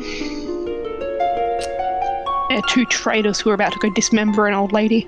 Yeah. The room is still still and darkened. You can see the light, or at least a sparse amount of light, bleeding in through the grime-covered windows, filtering just over the top of the still corpse of the wailing lady. Let's get this done with. And Bucks will draw his great axe. Alright. No nonsense. Good. And we'll pull out his great sword and just... Now, serious question here. How many pieces do you think before she doesn't come back? You know more than I do. Normally I just take the head. But if you think this place is cursed, then... well, there's no need to be delicate with it. I think we're gonna get along great. He's gonna heft his great sword and just try to bring it down to cut off the head. I'll see if you get that. Yeah, the great sword. Yep. One fell swing of that heavy blade brings the head, separates it from the body. The now cooling blood of this corpse starts to trickle out and pool around the corpse. You took my favorite. And he'll swing and just take the next part down. I suppose it would be start at the shoulder for one of the arms, for the right arm. He just kind of like picks up the head by the hair, kind of like just like looking at the face, and then just like turns it around to Barkus and just like, well, I mean, if you want it, it's yours. You hear the padding, pat, pat, pat, pat, pat, pat, pat, as the droplets hit the pool of blood around the corpse. As he turns it to me, does she have any marks that Barkus would know? No marks. No, it's no good to me. He'll just heft his axe back up and bring it back down again on the other arm, I suppose, on the other shoulder. All right then, and he will just sort of like toss the head somewhere else in the room, just like kind of just off into a corner somewhere, and then let's just spare the rest of the detail and just say that we hack up the body nice and One last thing Barkus will do is if this place is cursed and they come back, do we need to destroy the mind as well? And indicate don't know. Great idea. To where the head has been thrown. Don't know. Great idea. You do the honors. And we'll just kind of like pick up the head again by the hair and just kind of like drops it on the floor and just kind of sits back. He actually sort of like walks back behind Barkus, so he's kind of like looking at the face and just kind of like crouches down staring at it like from behind Barkus, and he's like, alright. Barkus will he's not enjoying this. It is grim work. He is just doing what needs to be done. But he will just heft his great axe up and bring it down and split it like a melon. Austin, on the other hand, is very much enjoying this, very obviously. It almost explodes as you do your bloody butchering of this corpse. The skull chips start to click and clatter across the old wooden floor. Brain matter now splays all across its screen. Sorry. Serious work. Serious work. Right. My axe was meant to cut, not splatter. And it did cut, but the great axe compared to the small head. Fair. Yeah. Well, very good. And he'll just kind of like walks over to like whatever's left of the body and just kind of like gives it a little kick to make sure it's not moving, and then it's like, well, I think our job here is done. And the best part is they're probably just gonna blame it on Strahd. And we'll just walk back out the front door. Now, are we covered in blood or? Yeah, I would say that you were definitely covered in blood. Yeah. I will find a rag or something within here and just try and wipe myself, like, not extensively, but just give myself this like a rough, like, just wipe down. Austin makes no such effort. We're bad people. Well, no, you guys are mostly alright. It's mostly just me. So do you guys have any more roleplay you want to do? Now that you guys are separated?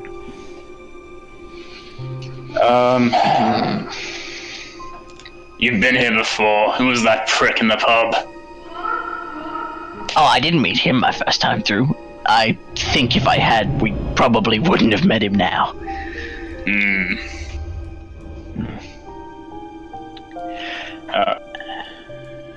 Yeah, I don't think Bucks has anything more to say on it. She's just like, the fuck was that prick? Let's go back to the main then. Yeah.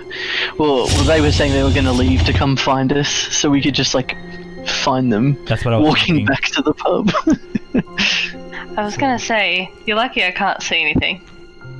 Why? Indeed. Will Bolo keep his mouth shut? Probably Yes. Will Bolo keep his mouth shut?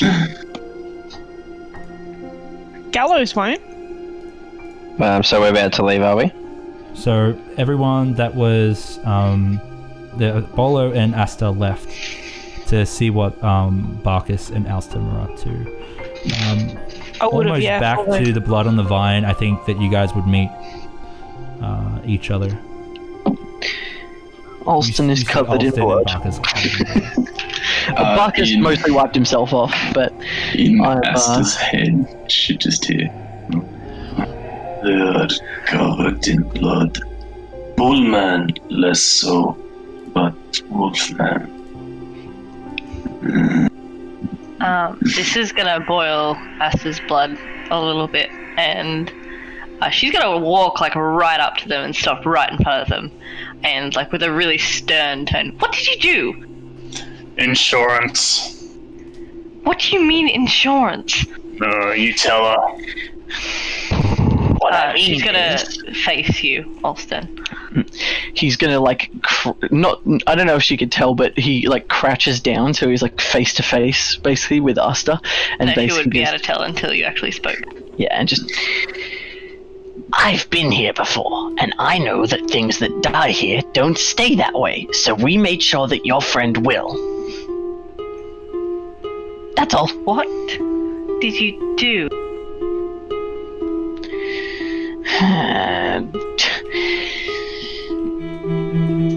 Without a body, the soul can't return. What did you do? Look, it's fine. You said she didn't have any family anyway. It's fine. She might have a daughter out there, but she's already dead. The best that could have happened. No, definitely the worst that could have happened would have been she come back. So, I just cut her up a bit. It seems to me you didn't do a very neat job of it. You could have had some respect. There is no neat way to do that. If you know a neat way to do it, then tell us. But otherwise, I prefer not to deal with the undead as much as possible. I'm sorry, but I haven't really got much experience cutting up bodies. Yeah, well, take it from someone who does. There's no neat way to do it. And then turning back to Barkus, he's just kind of like, by the way, the more we hang out, the more I am really loving this. I think we're going to get along great. Asta's gonna kind of give like a motherly like backhand to Alston. Alston just kind of like as Alston gets hit, he's just kind of like, you deserved it and you know it. Look, I don't disagree, but also. And he's gonna like basically he's gonna like try to sort of sweep the leg and shove her over. Oh boy. Okay. Oh my lord. Everyone in the chat who had questions about Asta and Bolo, this is your answer. What was that, Asta? I said not as Asta, but I said as a player, like, okay, Bolo, take the stage. Asta is also my roll was an 18 to push you over. I think you have to contest with athletics. Contest? Okay, just to see how much I get pushed over. Yeah, pretty much. Unless you roll really well. Yeah, I only got 10.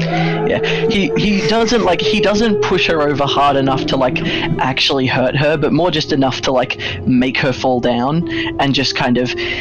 I may have deserved it, but that doesn't mean I appreciate it.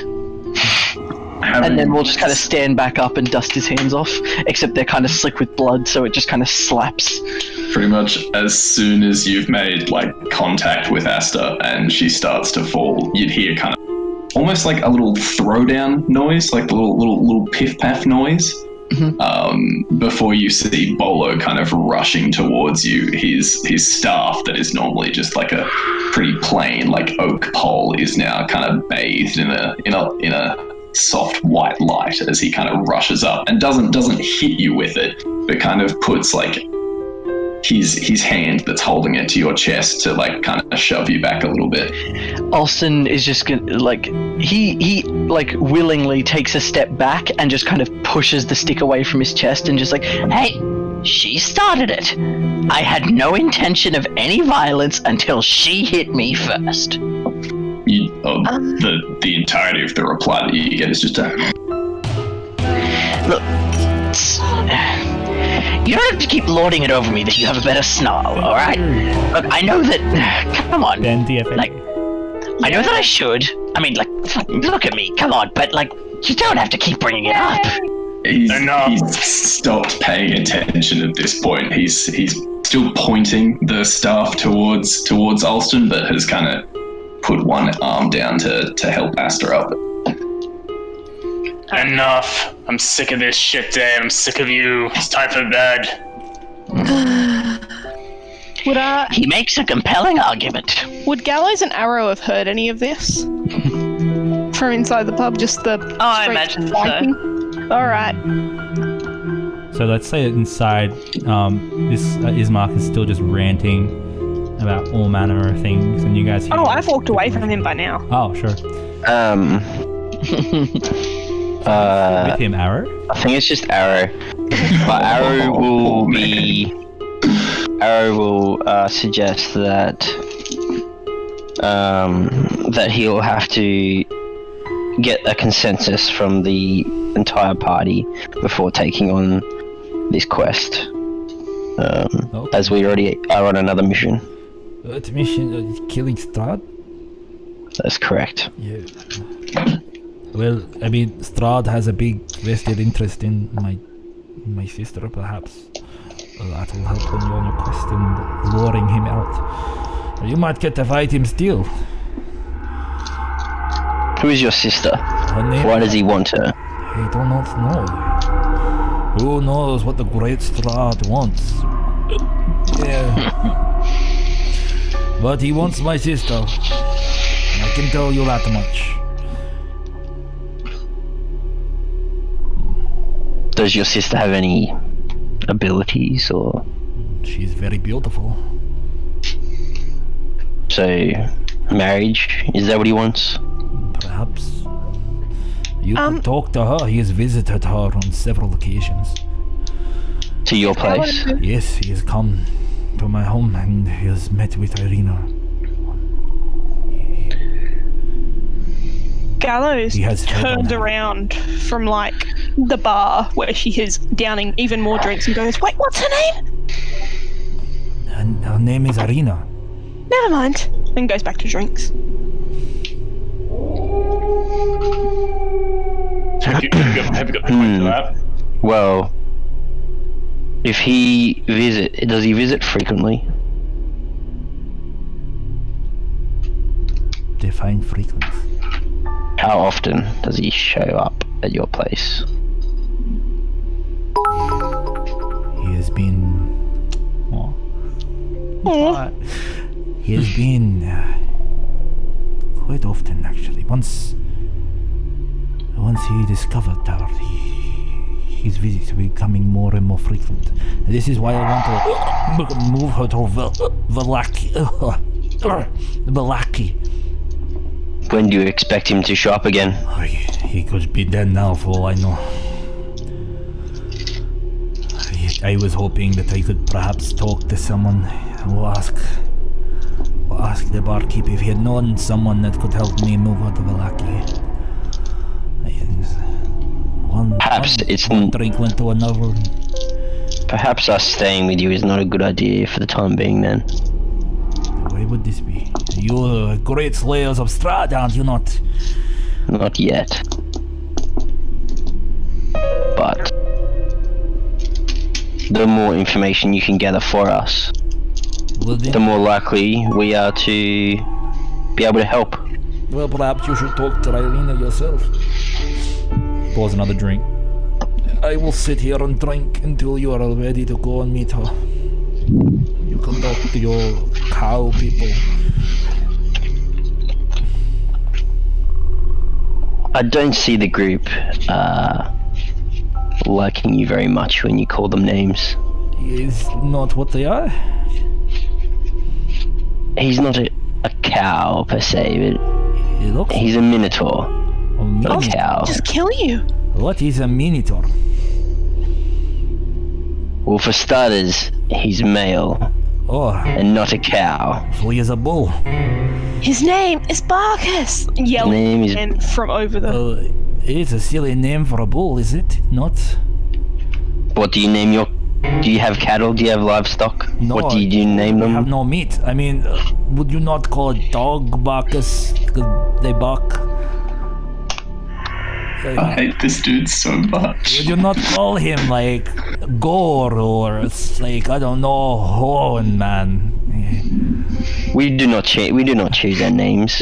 Yeah, like yeah, that is a good point. To be honest, I Perhaps- think Ismark is quite the stupid name. But my father gave it to me. No, anyway. Let's just try to be a bit more civil with them and just watch what you say. Otherwise, we may not help, or at least it'll be harder for them I will try. to like you. I have drunk a lot. I barely know what I'm saying now. I think Barkus would be like looking to enter the pub or the tavern to find a room to sleep at this point. Well, if that's happened, then Gallows has heard the commotion outside. One last thing. Sorry. Arrow will suggest to Ismark that he attempts to apologize to both. Apologize to the party for his rude comments and remarks. Let us commence. Let us gather them all, and I will apologize. Come, let's go. He stands up. Oh, and it's an effort for him. My feet are numb. He starts moving towards Bacchus, who's now standing at the door. Hello, Minotaur man. Can you gather your friends, please? I would like to address them as the burgomaster of the village of Barovia. Would the rest of the party have been following Barkus in, or would they just still be in the street having that standoff? Asta would have, as Alston, I imagine, would have stepped over and walked past them. Is that what Alston would have done? Alston, like, having been threatened by Bolo, would have just did his kind of like step back and hands up, like, oh, well, I don't mean any harm. She started it, and would just kind of like make a show of kind of like walking around and keeping his distance in like a, you know, I'm not going near you kind of way, like being intentionally kind of just a dick Still about it. being on the ground, Asta's gonna try and to attempt to trip Alston with her warhammer. Okay, Accidentally shattering his knee. does that count as a shove check then? Just like a swipe, like a sweep under the It's an feet. attack roll. That's what it is. I think it's because it is trying to knock them prone. Would it still just be contested athletics? Yeah. Just fucking taking the ankle out. Not really impacting. More Okay. hooking. I rolled rather well.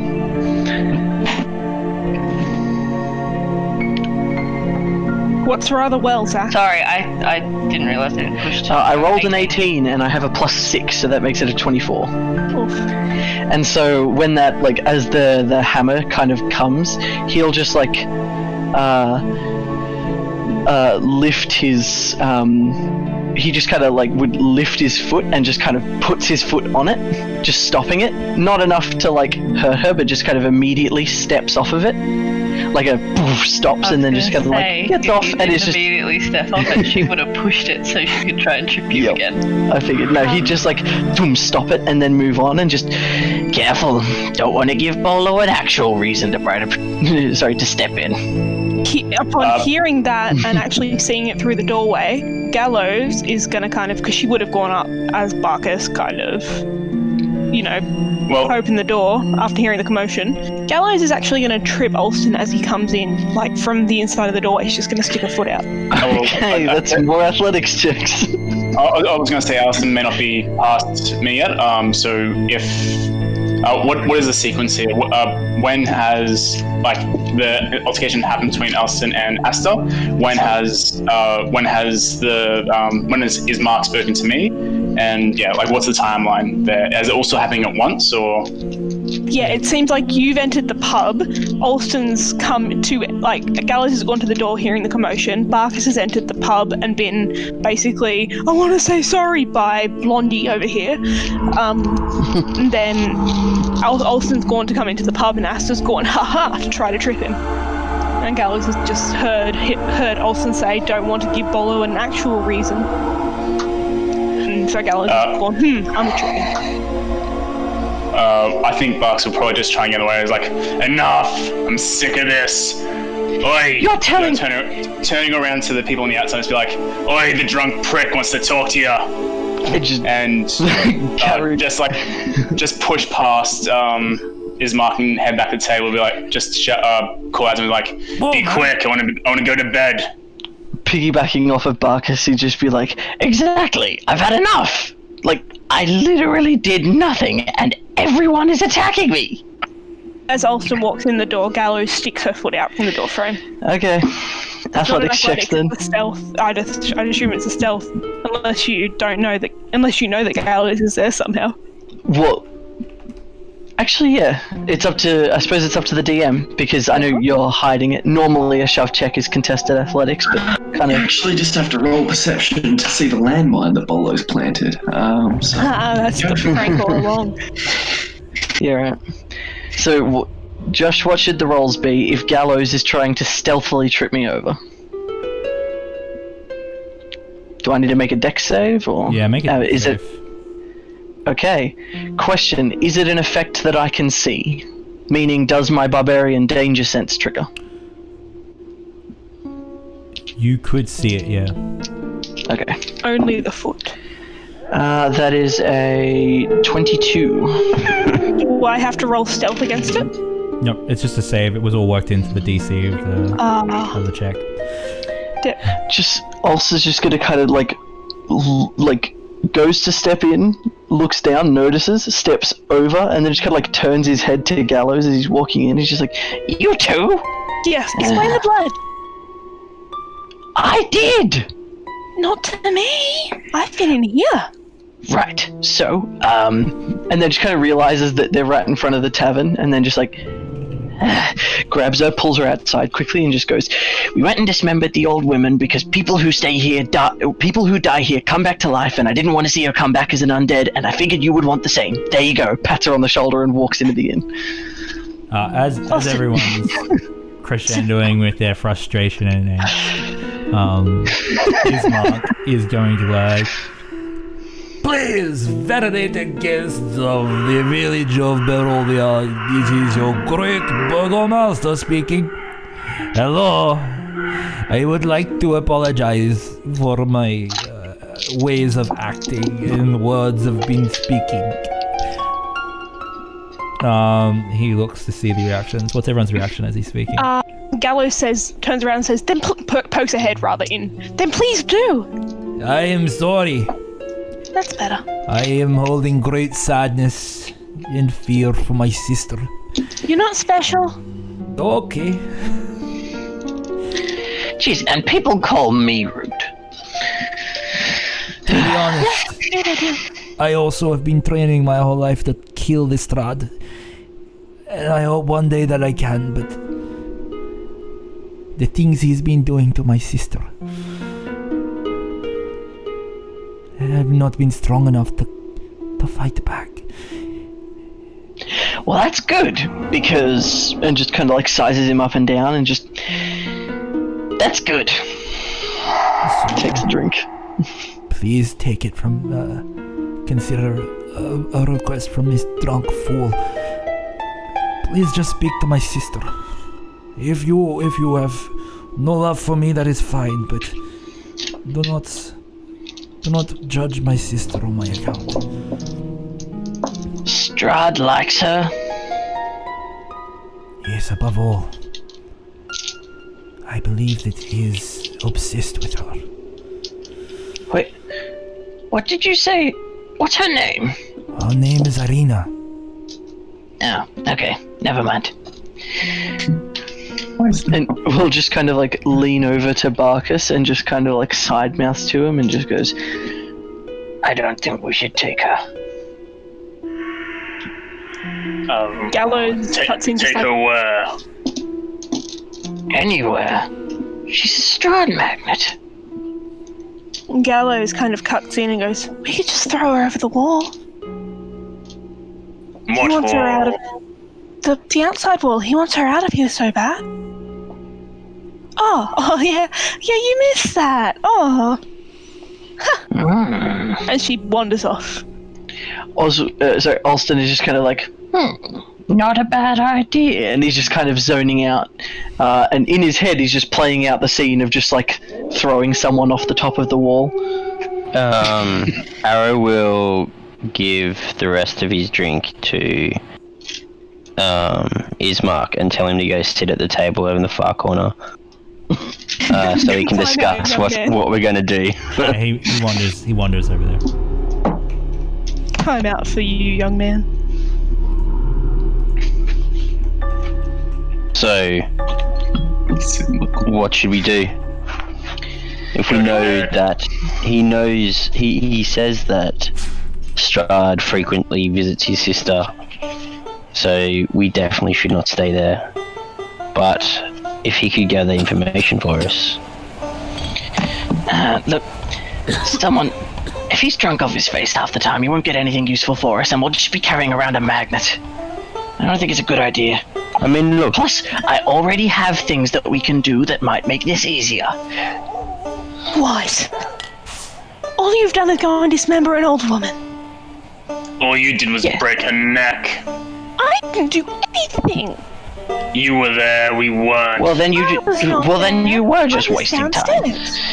Regardless, I know, or I happened to hear, the last time I was here. I confess I don't remember the details, but I remember hearing about some sort of sword or something of light. Apparently it would help us kill Strahd. I don't know, but I do know where we can find the person who might be able to tell us more about it. And I also got the clues that say we need to look for, and you can see that he kind of reaches into his pack and pulls out a big black leather-bound book with a sort of like hemisphere gem on the top of it that looks like a green kind of like cat's eye. And he flicks the book open and just sort of like scrolls through a bunch of the pages, and then just says, okay, so I was told we need to find a man with a monkey, a lair that used to belong to a dead dragon, and a dusk elf Vistani. He just kind of like, see them, and points to some of the other like colorfully dressed folks in the corner, and he's like, Vistani. And we need a what of them? Dusk elf. I assume they mean drow. Asa's like, at this point, she's walking in and she's kind of hearing what he's saying. And she's going to remark, you know a little too much about this. Where did you get that book? It's my book! Yes, but where did you get it? Didn't you say you died and you came back in this body? I doubt you had any of your possessions back with you. No, I didn't when I was revived, but I happened to come back, well, quite literally several meters from my body, so yes, I got all my things back. I just think it's a little bit too convenient that you know too much. Well, you didn't seem to mind when I was hiring you, so I think it's a little late to be questioning it now, given we're in the place that no one escapes from. And before you point out the fact that I did, I still don't know how, so I think it's kind of a moot point. To be fair, when I saw that... Oh, sorry. I retract that word. Sorry. Well, when I took the job, I didn't know that I was going to be hired by a werewolf. No, but you also had the chance to walk away, and you didn't. We should have told you that, hey. Gallows looks at Bolo. Also, I'm not a werewolf. At least, I don't think you at least werewolves look like one, apparently. That's fair, but werewolves transform and stuff, right? We could shave you and find out. I mean, you must just be unlucky. You know what? To be stuck in that form. That is actually not the worst idea. Maybe I wouldn't get all this blood stuck in my fur. You're all loud. You're getting nowhere. You there. What do you think? He's indicating to Bolo. You're quiet. I like you better. What do you think? Sleep. Yeah, you have Yes, sense as bastard. well. Sleep. Good. Sleep. You're obviously cranky when you're tired. Actually, Cranky anyway. question for you, Tree Man. No. Do you find it easier to talk in here? And taps on his head. He nods. And then Bolo would, in his head, hear like this. Bolo nods once more. And in Asta's head, she would hear, he is doing what you do. And then just out loud, just, good to know. Yeah. Keep going, sorry. What's going on? So, Oh, should just party tricks. But anyway, yes. Sword of Light, Man with a Monkey, Dead Dragon's Lair, and Drow Vistani, I think. Dusk Elf Vistani, I think that means Drow. Gallows is going to go over to them in the corner. Can I just quickly ask you a question, Zach? Yes, Are they the originals? they are the originals. These are the three of those things. So the Sunblade was something we heard from another party member, but the other three are the things that I traded my sanity for, so you can damn well bet I was going to hold on to them. Yeah. Hey, Zach. Yeah. Do you have a book in your hand right now? I do. It is the book that you gave me, which I actually used as Alston's journal, and I have know. kept since that campaign because I knew it would come up again. Oh my god. Can I just ask another question? Was there any more, or is there missing parts? The only things that I had, because quite literally, I had, I'll tell you, so I don't know anything about the Sunblade. I know that it was mentioned, but I don't have anything written down, because it didn't directly pertain to me at the time. That was something Mo's character was interested in. And I have down the 3 cards that I drew, which were the Artifact, the Ghost, and the Seer, and the fact that each card, I had little notes written, and I remember it pretty well, but the things that I had written were the Artifact card, I wrote Monkey Man, because I remember that was, I needed to find a man with a pet monkey. Then for the Ghost, I wrote Dead Dragon's Lair, and for Seer, I wrote Dusk Elf Vistani. And then I wrote something else that I'm not going to repeat because... But from memory, were they not people that you were interested in for what Alston was trying to do at the time? Well, I mean, yes, but why would he tell everybody that? Because then no one will help him. No, that's right. No, I'm trying to be as big as possible. Spoiler alert, guys! If you hadn't figured it out, Alston has an agenda. I was gonna say, Asta feels. Okay. Here we go. We have a cold scene. The First cold past. scene. Alright. Well, do we want to declare? Do we want to declare bedtime then?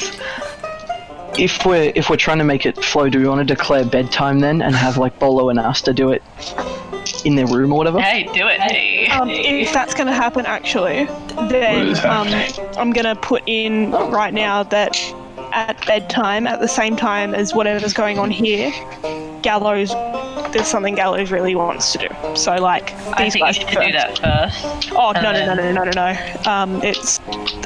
We got to do this Bolo and Asta thing. Yeah, we got our first cold scene. I'm very excited. Let's punch in. So basically, Bolo, we got requested to do a Bolo and Asta scene, and it's titled The Past. Titled The Past. So I think it's just a scene between us, and we'll see where it goes. Yep, you guys but it has to be somewhere in the past. Should I look up a certain backdrop for you guys? like a cabin.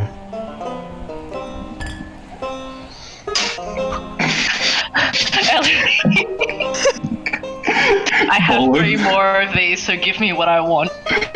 Bolo throwing rocks at Asta to train her senses. Just small shitty things. Alright. Trivial. Do a meeting scene, guys. Go on. Oh shit. Spoil everything. The meeting scene? Should I do a backdrop? Good question. I think it's fine with just the wood. That's okay. All right. Cold scene. Do you want to set it for us, Josh? It depends on what scene it is. It's okay if you guys set it. I'm comfortable with that. Just if you can tell me in chat privately like what you need set, and I can set it. If not, I'm more cool for you guys to set it. Ooh, you need push to talk. Yeah, I was just wording out what Ellie just said. She said we can frack their whole backstory. Time to hack a voice. Hello, Barracus. Alright. Hey, Blackus. I would say if it's before bed, before going to sleep. I will point out that Asta and Bolo, whenever it's just them, they speak telepathically between each other. Way easier for Bolo. So Way easier, yeah. Is this scene taking place in the Blood on the Vine after you guys have gotten a room? Yes. Who's staying at the Blood on the Vine? We would. I think we all are. No one trusts Burgermeister. So, Well, Simi Strahd's gonna be possibly staying at his house. so what, Sleep Fuck over. that shit. okay, so anyone that's staying on Blood on the Vine, it'll be a silver piece. Is there I don't think there's a ledger for this campaign. I'll set it yet. up later. Just chuck it in the chat. I would say Gallows if offered to it's shout Alston. I was gonna say if it comes to that, like this place is a shithole, right? Yeah. Barks was like, "Are we sleeping in the house that we just cleared out? Not paying to stay in a shithole." Bold. Can I shout your room? As long as I'm not paying, I don't care. You're Barkus. I'm not shouting your room. Alston? I'll shout. Sure. Thank you very much. You're And welcome. was that arrow shouting? Barkus for helping him through the forest. Well, alright then. Gallows is doing it. Do you have enough silver, Bolo? I think so. I If believe not, I can yes. shout. I have Elle's 10 whole extorting us gold. for our lore. Elle's extorting us. She just said she'll unsub if she doesn't get more lore bombs. Okay, we're gonna do this now. Bye, Ellie. It was nice knowing you. Okay, cool. So you guys, anyone that's staying, is there anyone that's not paying to stay? I believe everyone is staying. Okay, cool. Alston's being shouted by Gallows, Barkus by Arrow, and Bolo and Asta are both paying for themselves. Cool. These So I'm gonna rooms. tell Blondie to go home to his boyfriend Strahd. As you do, he's like, okay. Bye. He leaves. All right. Asta and Bolo, this room is just as nice as the downstairs eatery and drinkery. There's actually a rat that sort of runs out and starts running down the hall and disappears out of sight and out of hearing. As you walk in, you can see that there are 2 beds, some broken chests. One of the lids hangs off its hinges as well, and a bucket which has some unknown substance in it, though flies buzz around it. It's piss. Bolo's just gonna remove the bucket from the room, or at least empty it out the window. Man's got keen senses. He doesn't need this. As you throw the bucket out the substance out of the window, you hear a shout from the street. Hey! He just And if you look down, you'd see that was Ismark leaving. Oh, thank God. never mind. Nailed it. Flip him off. Yeah. Yeah, he's just gonna kind of like sheepishly. Not that Asta can see the expression on his face. Not that anyone can see the expression on his face on account of the mask. He's just like, oh no, no, and put the bucket back.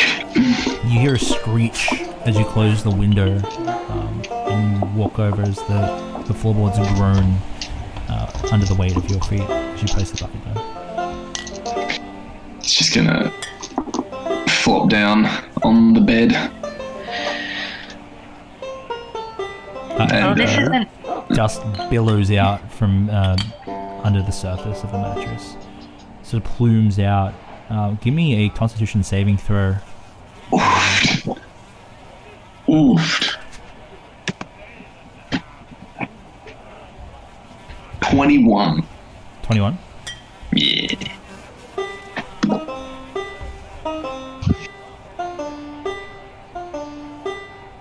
What about you?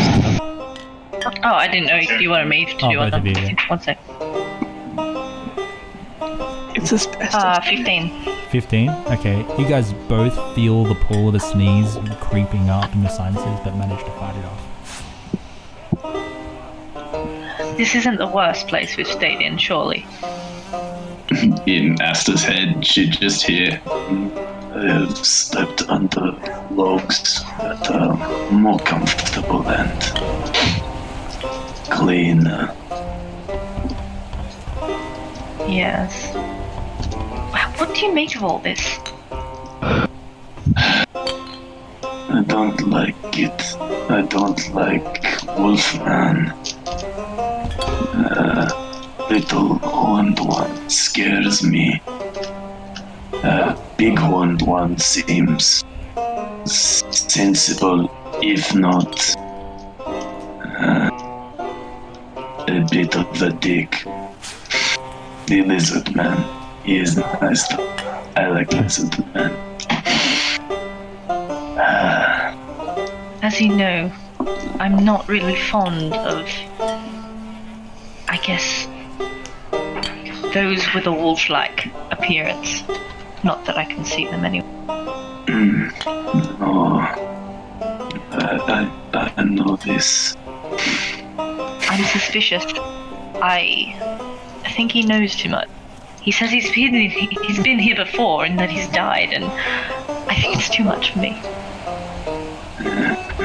He said there were holes in his memory. I think there are holes. And he kind of wiggles at his head in brain. He's not right in head. She's going to turn to face toward Bolo, and she's also gonna, at this point, take off her bandages so she can change them.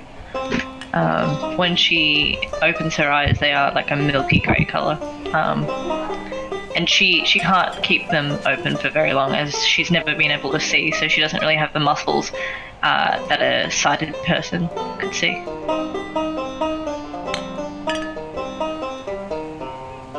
Are you alright? I'm a little bit shaken up, if I'm being honest. The lady today, she reminded me of myself. Bolo just kind of he's silent, but he's nodding. Not that Asta could tell. But yeah, after a second of silence, you just hear, he is not dead, just gone. I know. I have to believe that, right?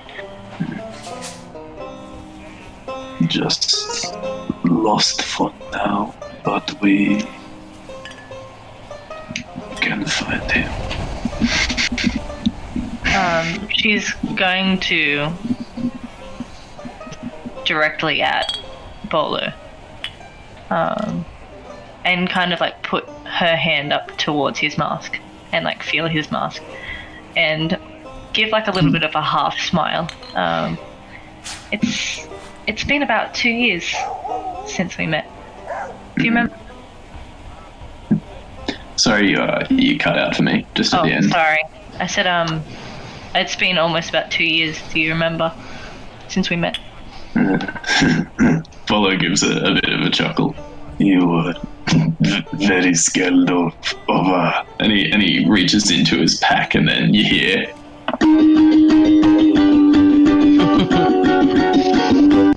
To be fair, I don't really expect anyone to be playing the ukulele in the middle of a forest at like midnight. No one does. And that is why Bolo has stories about him.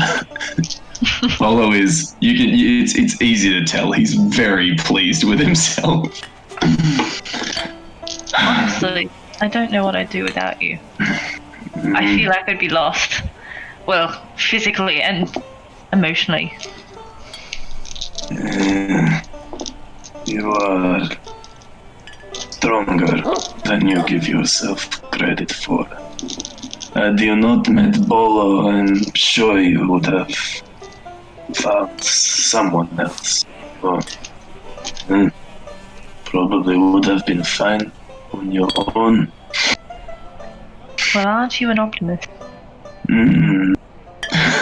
Bolo just kind of gives a kind of grunt of agreement. Yeah. But there's a little bit of uncertainty there, as you're not entirely sure he knows the meaning of the word. You're stronger than you think. Strong enough. I just damn hope that wolf doesn't betray us, and that maybe we can find Brom. Dire wolves, more pleasant than wolfman. I agree. I can just see Zach nodding his head.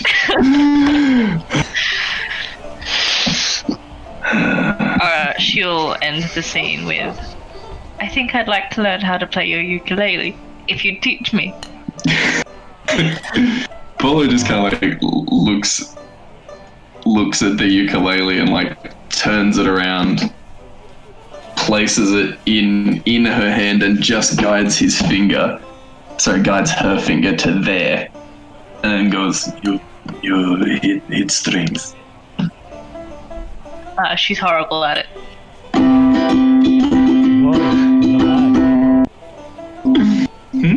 Oh, were you doing the tune, and then she was hitting the strings?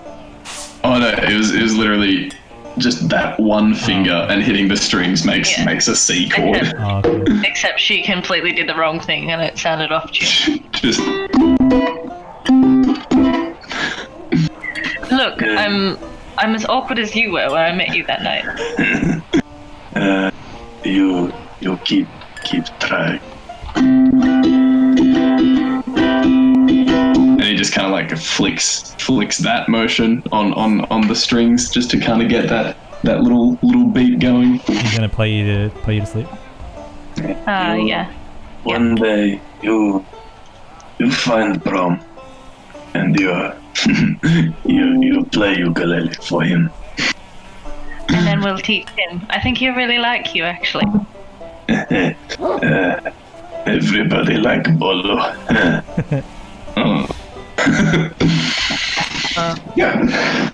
And I imagine that we... In the scene. Soft ukulele outro. Alright, so you guys are all going to sleep, right? Yep. Yeah. Sleepy times. I am going to bother Olsen Okay. So let's do at the same time. Let us do a scene between... Are you guys doing a one-on-one scene? Is that what's happening? Well, I am gonna basically kind of sneak into the room, sit myself down on the foot of the bed. So yeah, it'd be. Okay, Olsen just opens the door and just sees Gallows sitting there and just alright. Give me your questions, what do you want to know? Sit down. Well, fine. Walks over and just sort of plonks himself on the opposite end of the bed facing her. So? Did you die? Me? Yes, you. Yeah. How? Well, let me see if I can remember. One time, I got killed by a werewolf. Ironic. One time, I got killed by Strahd. And then there was that whole time I passed out with that deck of cards and then woke up like this, but I don't actually know if I died.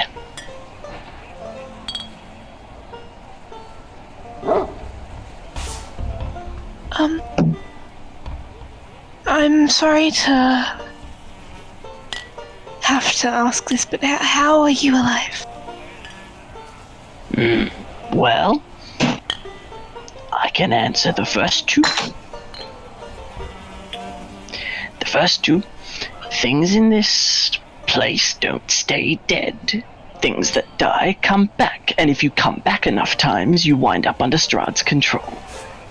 What I need to know is, are you undead? Technically, are you... Excuse me. Are you undead? I don't think so. But I'm going to be honest, I have no way of knowing. Can't you check? I don't think I can. Genuinely, Well, if you're so worried about it, I'm sure our cleric can check. I don't know if I want her to check. Why? Where I grew up. Alston, if you're undead, I have to kill you.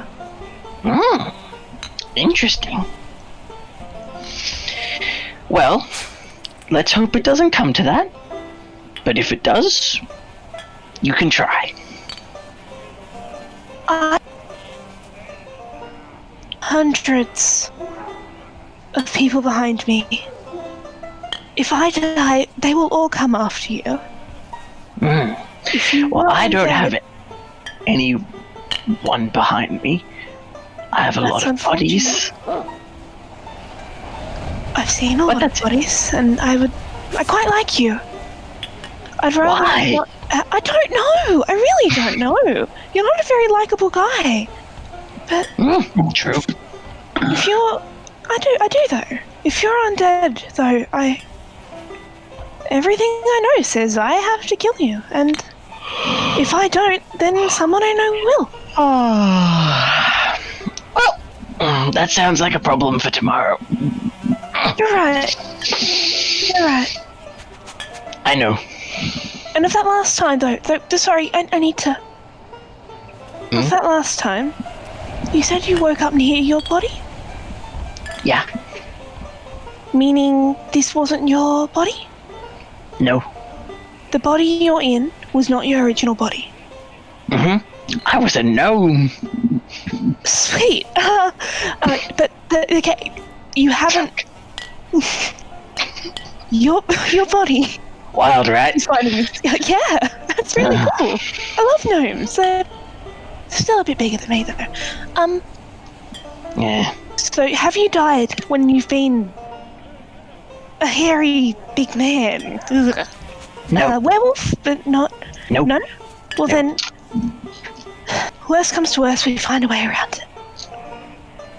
So Okay. you're not technically undead if you haven't died, right? I don't know. I'm really tired, and I'm going to be honest, this conversation went over my head about 2 sentences ago. Alright, well, I'll sum it up for you. If Asta says you're undead, I'll kill you. Sorry, but that's what I do. I don't want to because you're pretty great. Okay. Good night. Okay. Good night. She walks out like you don't, not giving him a chance to respond. Just a little warning. Yikes. That is all, I think. And then, so now Alston is just going to try to make sure Alston's going to try to make sure that he wakes up nice and early. so that he can talk to everybody. So, does anyone else want to do anything during the night scene? Sleep. Yeah, I'm with Barkus on this one. I'm just gonna go up and annoy you guys. I stole Bolo's ukulele.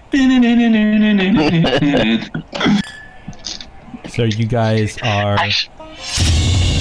Yeah, we'll just go to the morning. You guys are still sleeping? Is anyone staying up or you all eventually drift off to sleep? That's it for me. Okay. I think we'll go to sleep. If there's any kind of loud Also- noise, Gallows will be woken up. 12 past 11. During the night, you are all eventually stirred from your slumber. A sickly green light streams through the grime-covered windows and starts illuminating your rooms in a hue that kind of makes you feel nauseous. What does everyone do? Gallows is actually going to leave her room and burst again into Alston's room. And just say, that's not you. That's not you.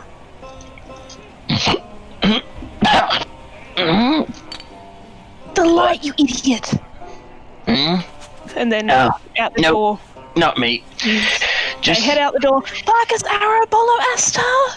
You guys all hear Gallows. Curse you, what? Look out the window, you idiot. Alston is just gonna What's out the window?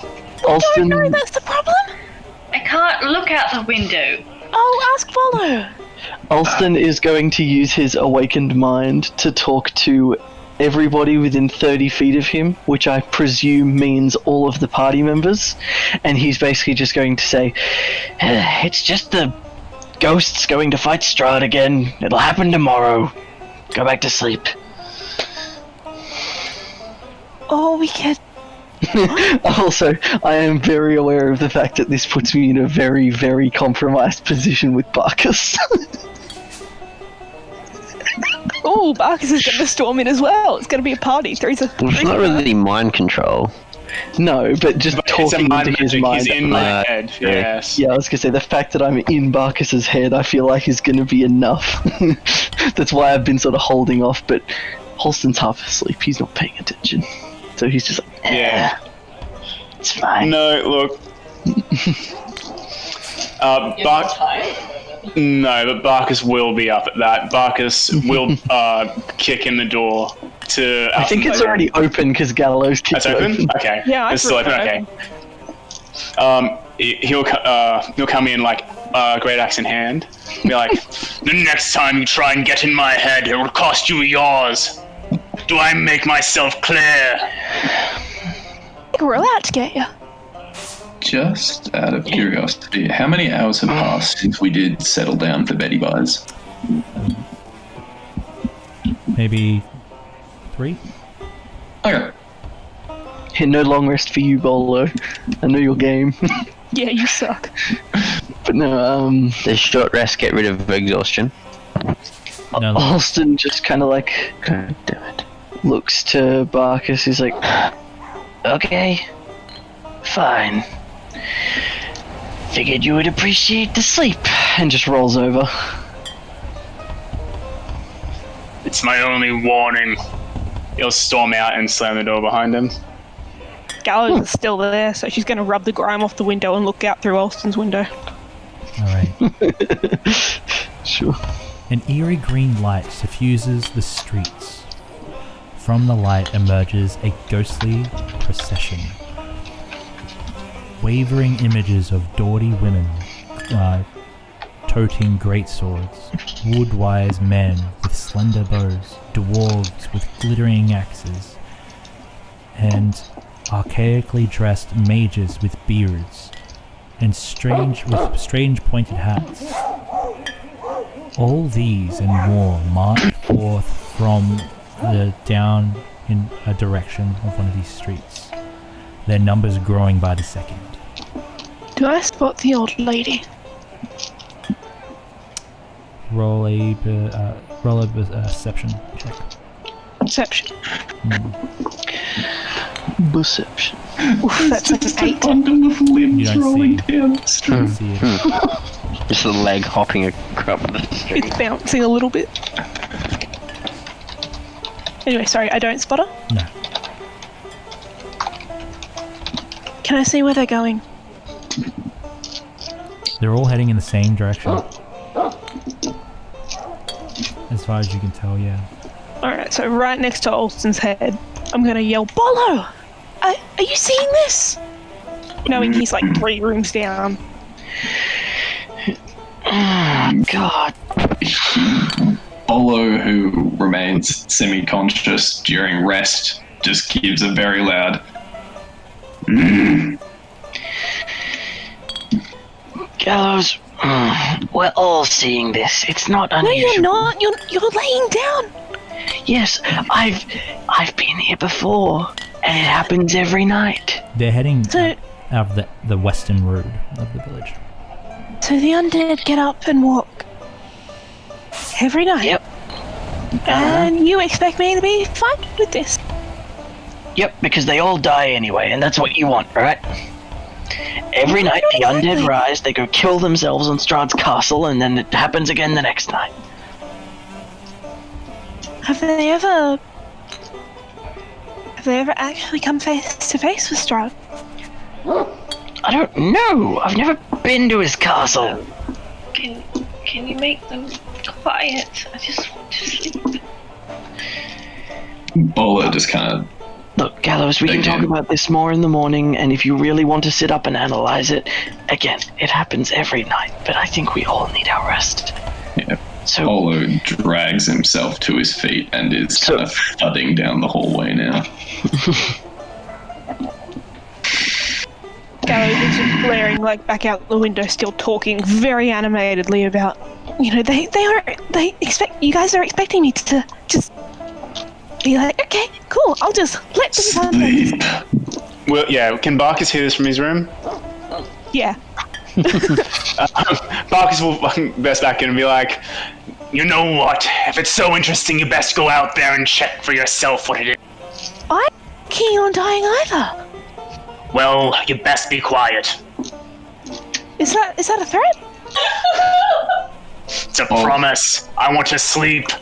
You're loud. Yeah. I tend to be a little bit loud. Just waves his hands, looks to Barkus, looks to Gallows, puts one finger to his lips and just goes, shh. Why? because we're trying to sleep. Oh, Alston, I'm talking to Bolo. Why? Shh. Why? Sleep. Why? He just throws his hands up, looks to Barkus, and just like, in probably like the most emotive way he can with a mask on, he just like. Alston actually drags himself out of bed, walks over, and just puts his hands on Gallows' shoulders, turns her around, and just scoots her out of his room and shuts the door. She actively digs her heels in as she is slid out of the door. Then it's a grapple check. Bolo will help Alston. Oh, no. I mean, like, she is absolutely being slid, but she's, like, on her heels trying to stop herself as you just...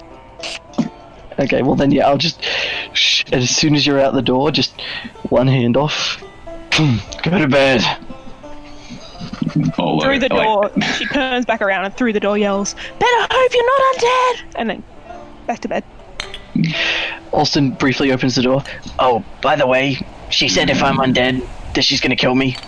I don't know if I am, so if we come to blows, you know why. Shuts the door and goes back to sleep. She does turn to Bolo and Barkus and saying, "As much as you don't like me right now, I'm assuming you'll help with that one. Sleep. I'll ask you in the morning." And she heads on back to bed. Bolo looks to Barkus and just Barkus like, looks to how Bolo. tall is Barkus?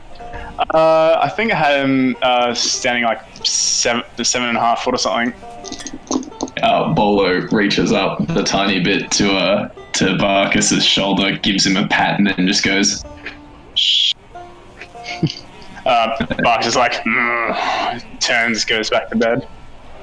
Bolo goes back to his room and coming back in, just to Astra in her head, should just hear, go to sleep now. Gallo stays awake until the green light's gone. You see the last of it dying away. About an hour and a half, maybe 2 hours later. I think everyone else has fallen asleep at this point, right? Oh yeah, very much. Yes. Yes. As you sit there and your mind wanders, Gellers. I am watching out the window. Just Yeah. You blink. And then suddenly, someone that wasn't standing there is now standing there. They wear a long, fine cloak. Oh fuck. And the light illuminates them and makes them kind of hauntingly beautiful. Let me get a picture for you.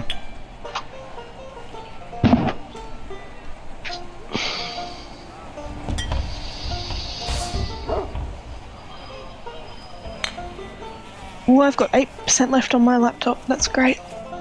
I have 19% on my iPad. So I plugged it in now. I just forgot to plug it in. Well, you wanted to fight some undead, you might be about to get your chance. This is Strahd, isn't it? It might be. I'm not going to say it is, but it definitely might be. Given how he was the first time we played this, there is a distinct chance that he'll just fucking teleport out of nowhere and be like, hey, how's it going? I'm here to suck your blood. Where's he standing, by the way?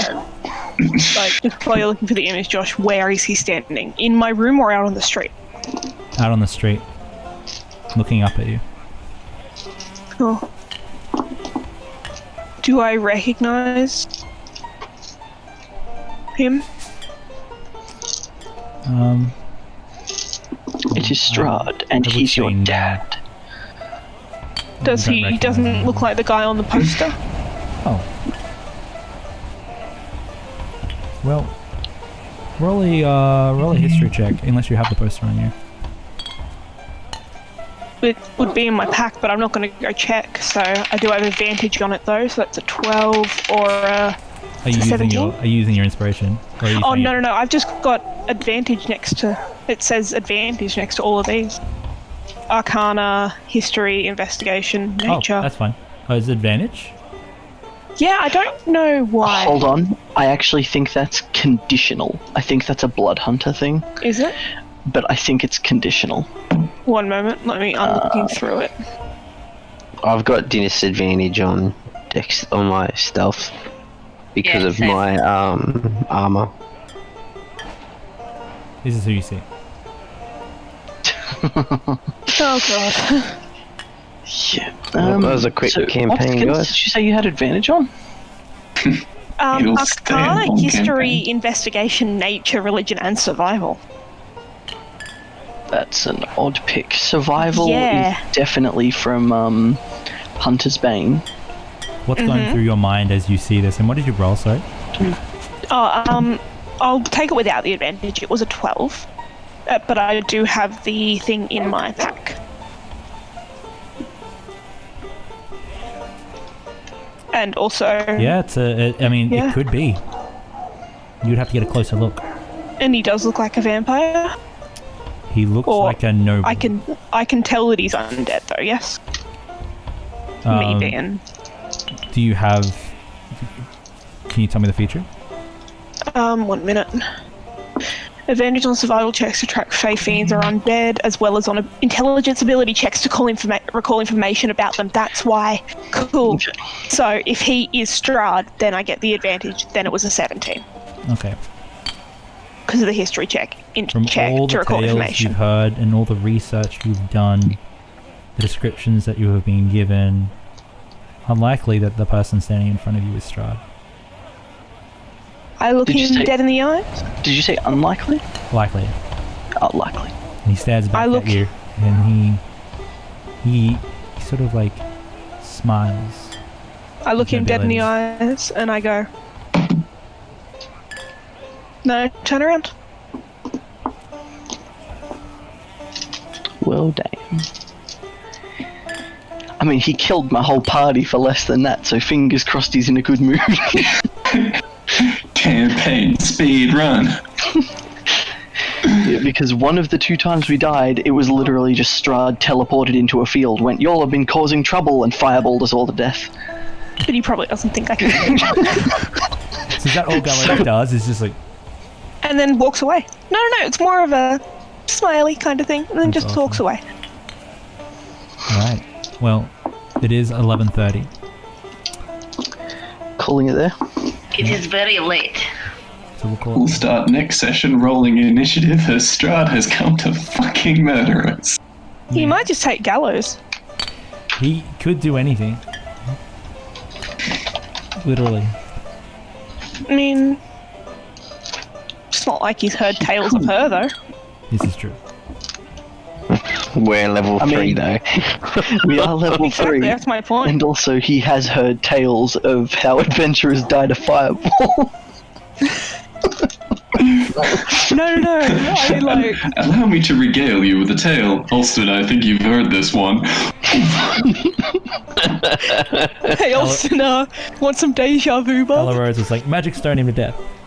Oh yes! Yeah, With there the you go. best 5e spell ever. Alright. Well, I haven't got to use it yet, I'm so keen. then let us do our favorite moments. For people who aren't sure what favorite moments are, we do something at our table where we go around and we shower each other with what we liked about each other's plays tonight, either technical skills or actual moments of roleplay. Both. More than happy to have chat chime in as well. If you want to throw out your favorite moments as well, we'll read them off. We'll do chat's favorite moments as well. So I guess we'll start with Alston. Now, this table, do we prefer running the gauntlet, or do you prefer having one person getting all the praise and love, and then the next person getting all the praise and love? That one. Does the I prefer the the concentrate one? Yeah, I like the gauntlet one. going As around. we go around. So one person does everyone. Yeah. Also, Love Elle you, says Ellie. her favourite moment was making Bolo and Asta dance for her. Anyway, sorry, what was... Why are you like this, Ellie? Why have you done this? Ellie can't watch anymore. Okay, so Alston, we'll start with you. You go run the gauntlet. What was your favorite arrow moment? Keeping Ismark in check. Just desperately trying to keep the drunk man on track. Just being like, no, just stop, listen. We need the quest. What quest? Just, it was excellent. I have a quest for you. Yeah, okay, what? What quest? Yeah, I was gonna say just the repeatedly just like getting slightly frustrated, just like, oh god, just give us the quest. That was excellent. What was your favorite Asta moment? Slapping Alston in the face. By far. That's it. Also, shout-outs to the deep lore scene we got. Was excellent. But no, favourite was definitely slapping Alston in the face. It was excellent. The Barker scene. I think it was the fact that he was just like helping Alston without asking that many questions. Just the fact that Alston was like, oh yeah, by the way, I'm definitely trustworthy and clearly a werewolf, but we should go dismember this old lady corpse. And he was like, yep, alright. Not gonna lie, I really thought that fucking Alston was gonna eat the corpse. So did I. So no. I was thinking like, yeah, there's meat. There's no meat here. There's no food. No, there's a corpse here though. So Well, look, not in front of you guys, alright? But also, I feel like I need to shout out the fact that Barkus just being so consistent with his one true love in life being a good night's rest. I just wanted to sleep. He just needs his rest. What about your favorite bowling moment? Again, shout outs to the deep lore, but definitely the scene with protecting Asta. That was cool as hell. And it was really great. And also the fact that he just like continued to flex his growl, being better than Alston's. He's still got Speak with Animals active, and he was just saying, look, if I could politely get you to just calm down, but it just comes out and fucking dire wolf. Yeah. Enjoy that. Favorite gallows scene? At the end, that was dope. I really liked that. But also, it was cool to get see... our whole party killed. It was also cool to see Gallows getting like kind of legitimately worked up though as well, in that it was like, you know, up until this point, even in the face of like all this terrible stuff to do with undead, Gallows has just been kind of like, you know, yeah, whatever, you know, just another day in the office. And then just like today happened with the old lady and everything, and it just kind of clearly reached like a breaking point. And like the slightest thing in Gallows was just like, I will cut you. I'm really glad that it actually came across right. Yep. Favorite self?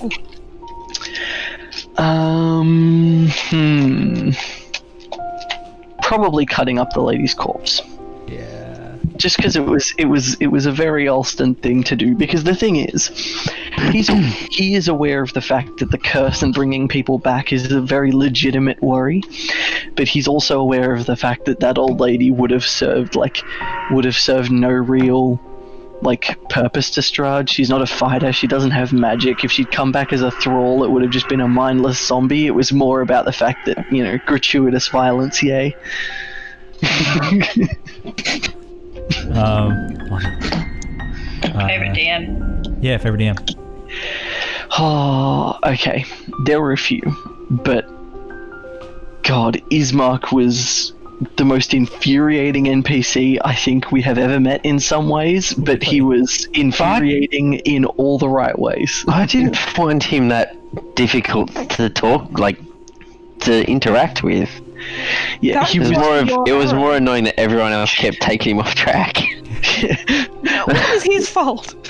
Yeah. We kept asking him questions. Very easy to lose track of things. Yeah, but yeah, no, he's yeah, I just really liked it. And also, like, as soon as you were like, the light fades and Gallows, you're staring out the window and suddenly a figure appears in front of you, I immediately knew who it was going to be, and I was cursing you under my breath, but at the same time I was like, this scene is dope and I'm really happy this is happening because this is cool as hell, but also f*** you. I don't need this shit. I love it. I love it so much. Then we will go to Error, your favorite Alston scene. Probably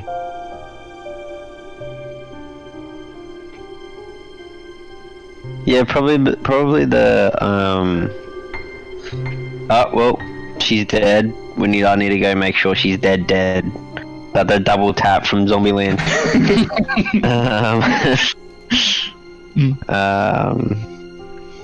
For Asta, I think the mercy killing of the lady was well done. I guess I could feel the emotion from the character. That's probably not the first time she's done something like that.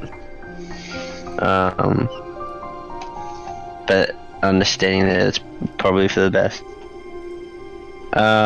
Barkus, probably splitting the head. Was it the head? Like a pumpkin? Yeah, like a melon. Like a melon? I could see that happening in my head so clear. For Bolo, I guess, yeah, that whole... I think I like the small interactions between him and Arrow. I feel like there's definitely something that could flourish a bit more. He could see that you were keeping the Burgermeister on track. He's just like, come on, man. I hate this man's boy. Gallows, definitely the whole undead thing and how like determined. I really hope Aston isn't undead. Because we need as many people in the party as we can. Mm-hmm. And also, like, just as an individual, like, as a player, outside of the whole, hey, my character would have to eventually kill him. I don't want to kill Alston. My boyfriend's been attached to this character for years. Yeah. Please don't make me do this. I don't think he'll love me anymore. Yeah, it would. You sure? Yep. That was a bit of a belated yep. Ask the question again. I'll shave a few seconds off it. I know it's coming this time. For the GM, I mean, there's not really much. Like, it's always amazing playing at your tables. Just with not knowing what character is going to come out of where. I think you did a good job this session with like just the descriptions of things.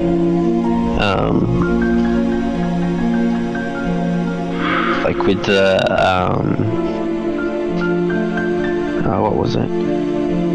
Like how you're describing the inn. Thank you. Always on point.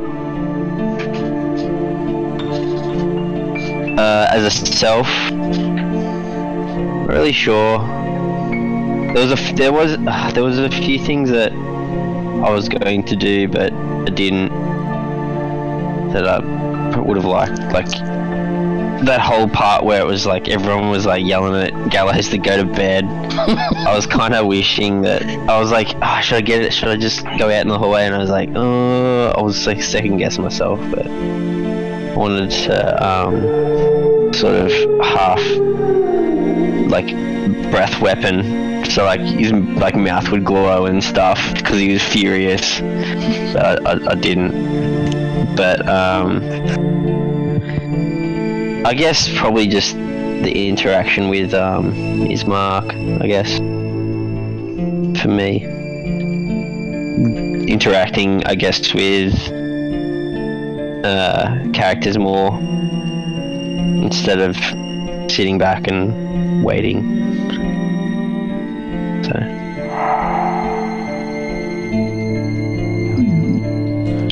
Asta. Your favorite Alston scene? Not that I'm pushed to talk. I was very relaxed and I just started talking. Favorite Alston scene? Favorite Zach moment? Pulling out a book from however long ago with information from the last time you played.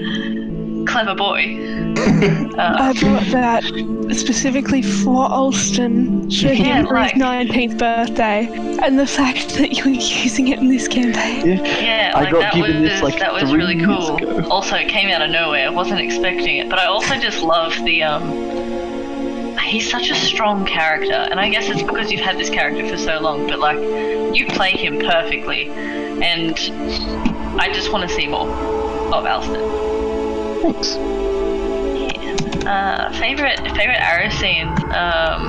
Probably the interaction between Arrow and Ismark, because like you carried that scene out and did that roleplay with Ismark.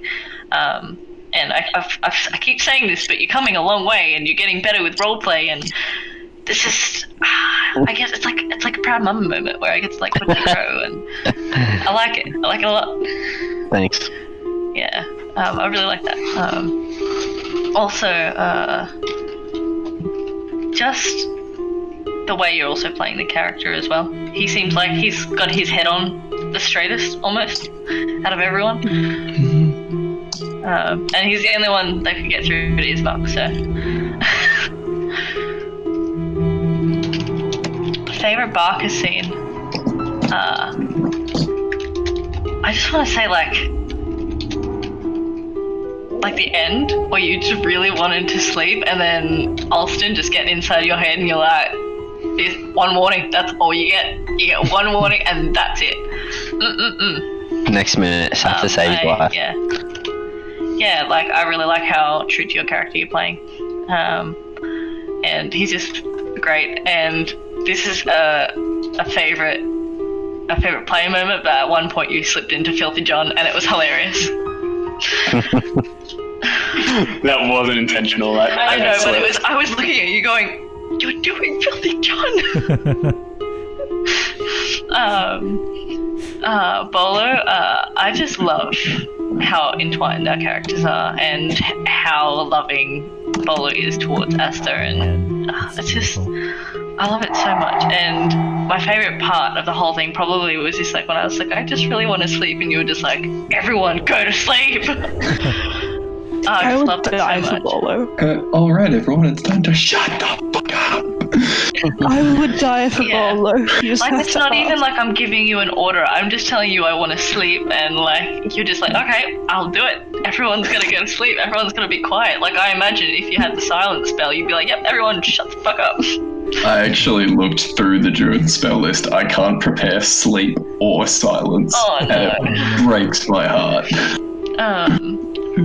And then for Gallows, I just wanted to say the moment that we had together, there was one specific line, which was like, one day I'll tell you about my son, and then you're like, one day I'll tell you about my mother. And I really liked that. Like, I thought that was like awesome. Like, that was like a little moment that they shared together. Yeah. But other than that, like, Gallows is attached to Asta. Yeah, like, Gallows just is, like, she's so straightforward with everything, and I just love it. I love it. Favorite DM moment would have to be. This is hard because there was a lot of like really good stuff. Favorite Josh moment would be your reading, and I remember about 6 months ago you started saying that you wanted to prepare like scripted parts for everything, and I can tell that your reading of those parts is getting way better. Like it's getting really smooth and like really flowing really well. Also, just like, what the fuck, Strahd? Like really, like this early? Like no, it's not allowed. Yeah, he's definitely annoyed that we didn't go to Ismark's house. That's why he popped him out of nowhere. No, we're good. We're just gonna stay in this filthy place for a bit safer, you know. I can go with the flow. Dude, I'm just as worried. I'm just as worried this time because the first time Strahd showed up. I really enjoyed playing tonight. It's been really good. Yeah. Dude, Strahd. Favorite self moment.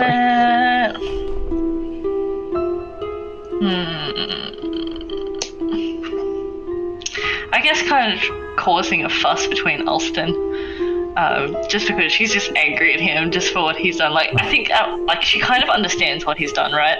But she also is not happy about it at all. Yeah. So,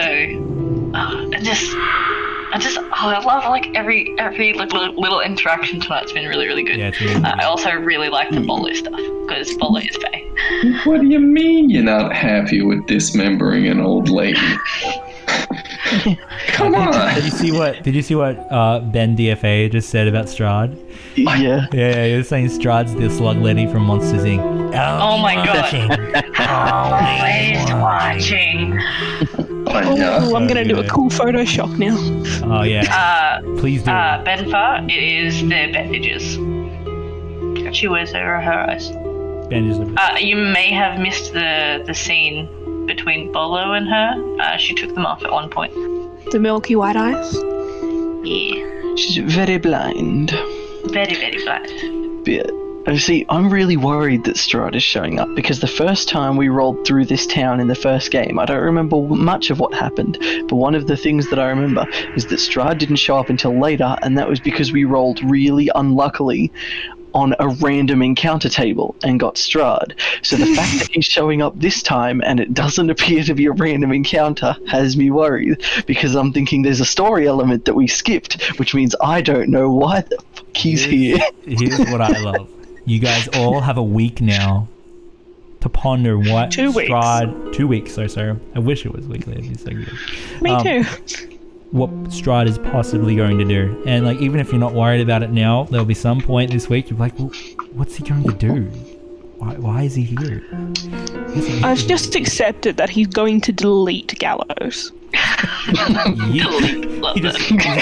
gonna flick Gallows. Like, Oh no, I'm thinking more One just Punch like... Man style. Look, man. Yeah. I'm thinking like Kung Fu Panda whooshy finger. I would like to pass the stick to Barkus for favourite moments. oh yes, do that. Right, cool. Well, it's me. Okay. Alright, let's see what we can do here. So, Alston, again, as people have said, it's a really good character. It's evident that you have like refined him. But there was when you got slapped, he was like, "Look, fair, deserve that." Also, I didn't appreciate it, so fuck you. You're on the ground now. Like just that, like that's a little taste of the character, like a little like snippet that really says a lot. It's like, look, yeah, I understand, but also I'm not going to take that either.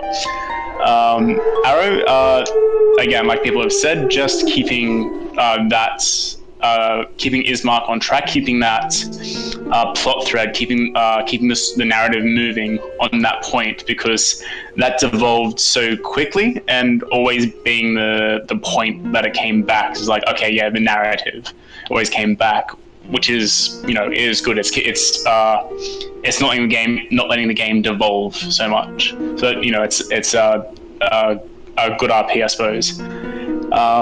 Esther. I'm trying to go through the list in my head. I had it all. There was two things. There was the outrage of what had happened when we came back from chopping up an old lady, but it was also just the way you actually killed her, which is because in my head it's when she's saying kill me now, I want to be put out of misery. I'm like, yeah, just like in my head I'm just like, yeah, if Mark was there, just swing his axe and just chop her head off and that'll be it. But then you did it so, I guess, gently. I didn't even I suppose I'm not in your character's headspace, but it was like, oh, yeah, no, that was a nice way to do it. Even if it wasn't Bucks, I would have thought, oh yeah, I suppose you just run it through with a sword or something. But he was like, yeah, no, just gently break her neck. I'm like, oh, that's good. It's working with the character well. Bolo, there was two things again. There was the protector scene, which other people have said, which is just playing the role well. You stop that. and there was something else that's gone now. Something else you did, it was good. I liked it, so write that down. Where did it go, Jacob? You just completely took him off his train of thought. Gallows, same thing as Brittany said. The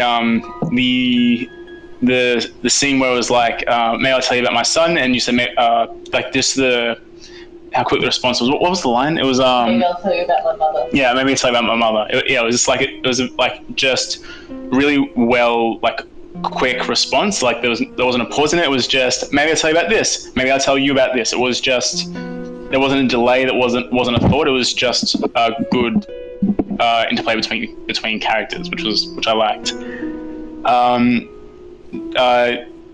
Josh, I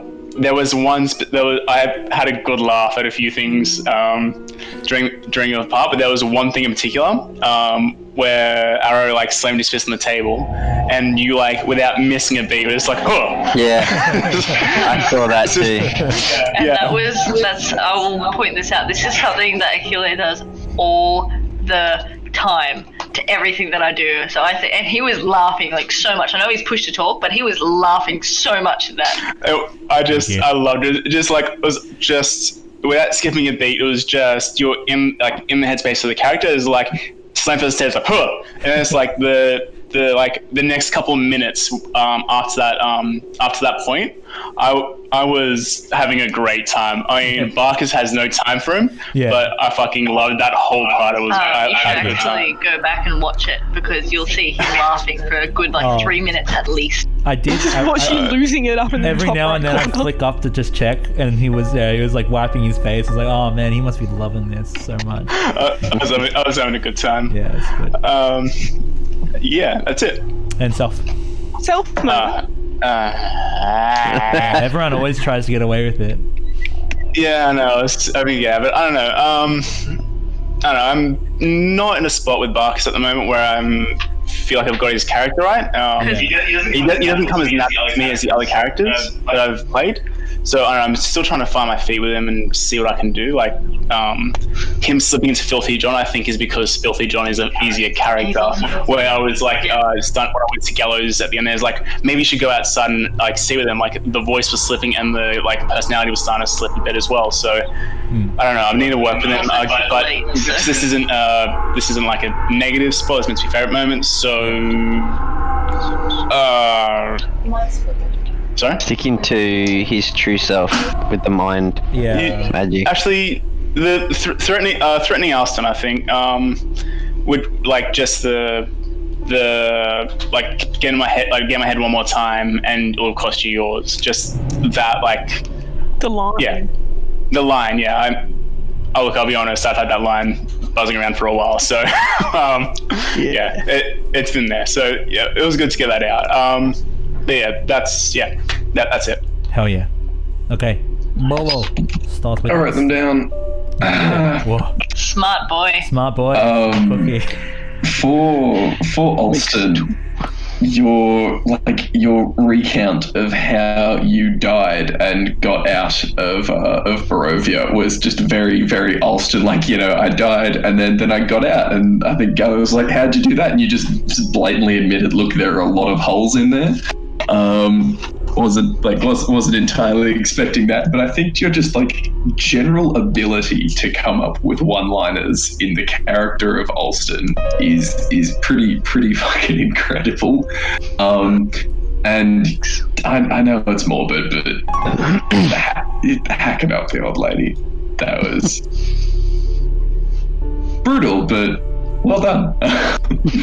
Thanks. For Arrow, there were, again, just keeping the Burgermeister on track, as has been said, and I did really appreciate that. But it was after you were done with him, you gave him a drink and told him to fuck off, sit in the corner. We were blatantly just talking out loud at how much he pissed everyone off. I was like, go over there. We're gonna discuss things. I'll come and get you after. I agreed that I still think is just the most level-headed of the party. I mean, not gonna lie, I'm kind of hoping if we do finish this, Arrow ends up with a castle.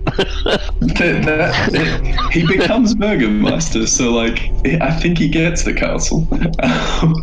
I too hope for this. That could be our new guild hall. For Asta, I think, again, it is quite morbid, but just the very delicate takedown was it was pretty morbid, but I don't want to say heartwarming, but it was touching. But yeah, that, and I also did the backstory scene and asking to learn how to play ukulele. That one kind of came out of nowhere. Knowing full well that Bolo is historically shit at ukulele.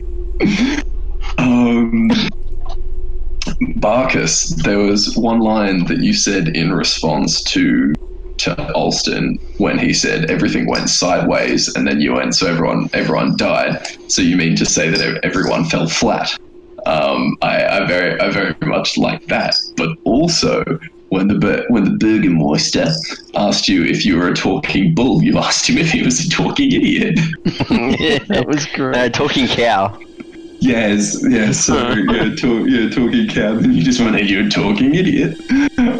Very much liked that, and Gallows. I think Ellie summarized it pretty succinctly in chat, but just casual death threats, just towards Alston. I was like, "Yeah, look, if you're undead, gonna just have." It is polite, and I like that you give warning to the people you're about to kill. You gave warning to Alston, and you also gave warning to Strahd. I like that your character does that. I don't think taunting Strahd with the neck knife thing is a decision that keeps you alive. This may well have just been her last session. Damn. And DM, there were two things. First of all, fuck you for the Burgermeister. That man just irritated me a lot. I very much did not enjoy him as an individual, but I loved how you roleplayed him with the hiccuping and the drinking and just the general man has the attention span of like a rat that's being tased. It's solid, and the description of the March of the Dead with the sickly green glow. I don't know why, but I got the bit in Lord of the Rings when all of the undead come off the ship. I got that just a lot slower and more polite. They weren't making a ruckus, but it was a haunting scene. Nice. Yeah. Self. Fuck. He got me. I did like the kind of rushing to Asta when she got pushed over, and just the description of the spell that he cast, which it's just a cantrip, but I like it. I'm kind of sad I didn't get to hit anything with it though, because I have a description for that too. Oh man. Okay, Gallows, your favorite Alston moment, if you would. For that, I need to give shout out to my new favourite quote of ever that I've written down and am keeping. I had to mute myself for a moment there, because attention span of a rat that's being tased is the best thing I've heard in my life. Alright, now I've written all my favourite moments down too. You have too? Man. I did the same. I wrote them in my one of my notebooks. I started a notes folder and fucking didn't even use it. I've got my I put reminders in the chat, and that just reminded me. No, I've got my D&D paper thing up here that I've popped it all down on. So, excuse me, Alston. Look, I don't think anyone's mentioned this yet. Just it was so in character to just walk away and to say to Barkus and Arrow, "Look, she's right. Her kid's probably dead." That's so Alston, and I think that's just what you always do. Just you are Alston, and it's kind of concerning as your girlfriend, and also hiding behind Barkus, giggling as he cleaved this old lady's head in half. Don't like that. Question: does he still care? Oh, we have. Yeah, so that's because my iPad was 10% battery left, and I'm like, oh great. Uh-oh. It's okay. It'll be too easy. It'll be really easy to fix. Sorry. Yawning. Does Alston still carry that book around? Yeah. Sweet. He can't use a lot of the stuff that it came with anymore, but he still carries it. Okay. It has valuable information and a lot of not valuable information. Talk to you about something later then. Also, thank you for cutting the old woman up. Gallows appreciates it. Arrow. Actually, just punches table. The quest. Focus. Sidetracked. Just smack. Just a big display of strength. Just hurry up. He's got 20 strength. That's fair. And yeah, you're playing so well to Arrow, and just like the little bit in there, it's like, oh yeah, you know what? I want a castle. I want to own this place. If I win, can I own? Yep, this is mine. I'm gonna take this. Like, you've kind of set yourself up in the second session to own, like, to have a castle. You know what? Well, for glory, for he's God. Yeah. Yeah. Asta? Where are you? Yeah, okay. Just that whole scene, how dedicated you were to, like, how you were going to do what she wanted. You were going to give her what she wanted. You were going to, like, no, you were going to you were going to kill her. And the level of emotion you had, I was like, oh, cool. Gallows is kind of like, yep. You know, you should do it. And also, I suddenly feel a connection to you because this woman's like my mother. And you're doing the right thing, and so I've decided I love you now. So yeah, Gallows has just kind of stuck herself to you. Sorry. That's a bit cute. It's not. You're gonna hate it. Promise. And I feel like Asta might be like the motherly hen of the group. I feel like she will have to put Gallows in timeout so much. She's the mum. Arrow is the stern dad. Bolo's that cousin that doesn't talk much. Yes, oh my god. Barkus is the cranky uncle. No, he's the cranky granddad. I'm okay with this. It's the what is Alston? Alston's the older brother, because Alston's the problem. And Gallows is just, she walked in off the street during Thanksgiving, so now she's just here.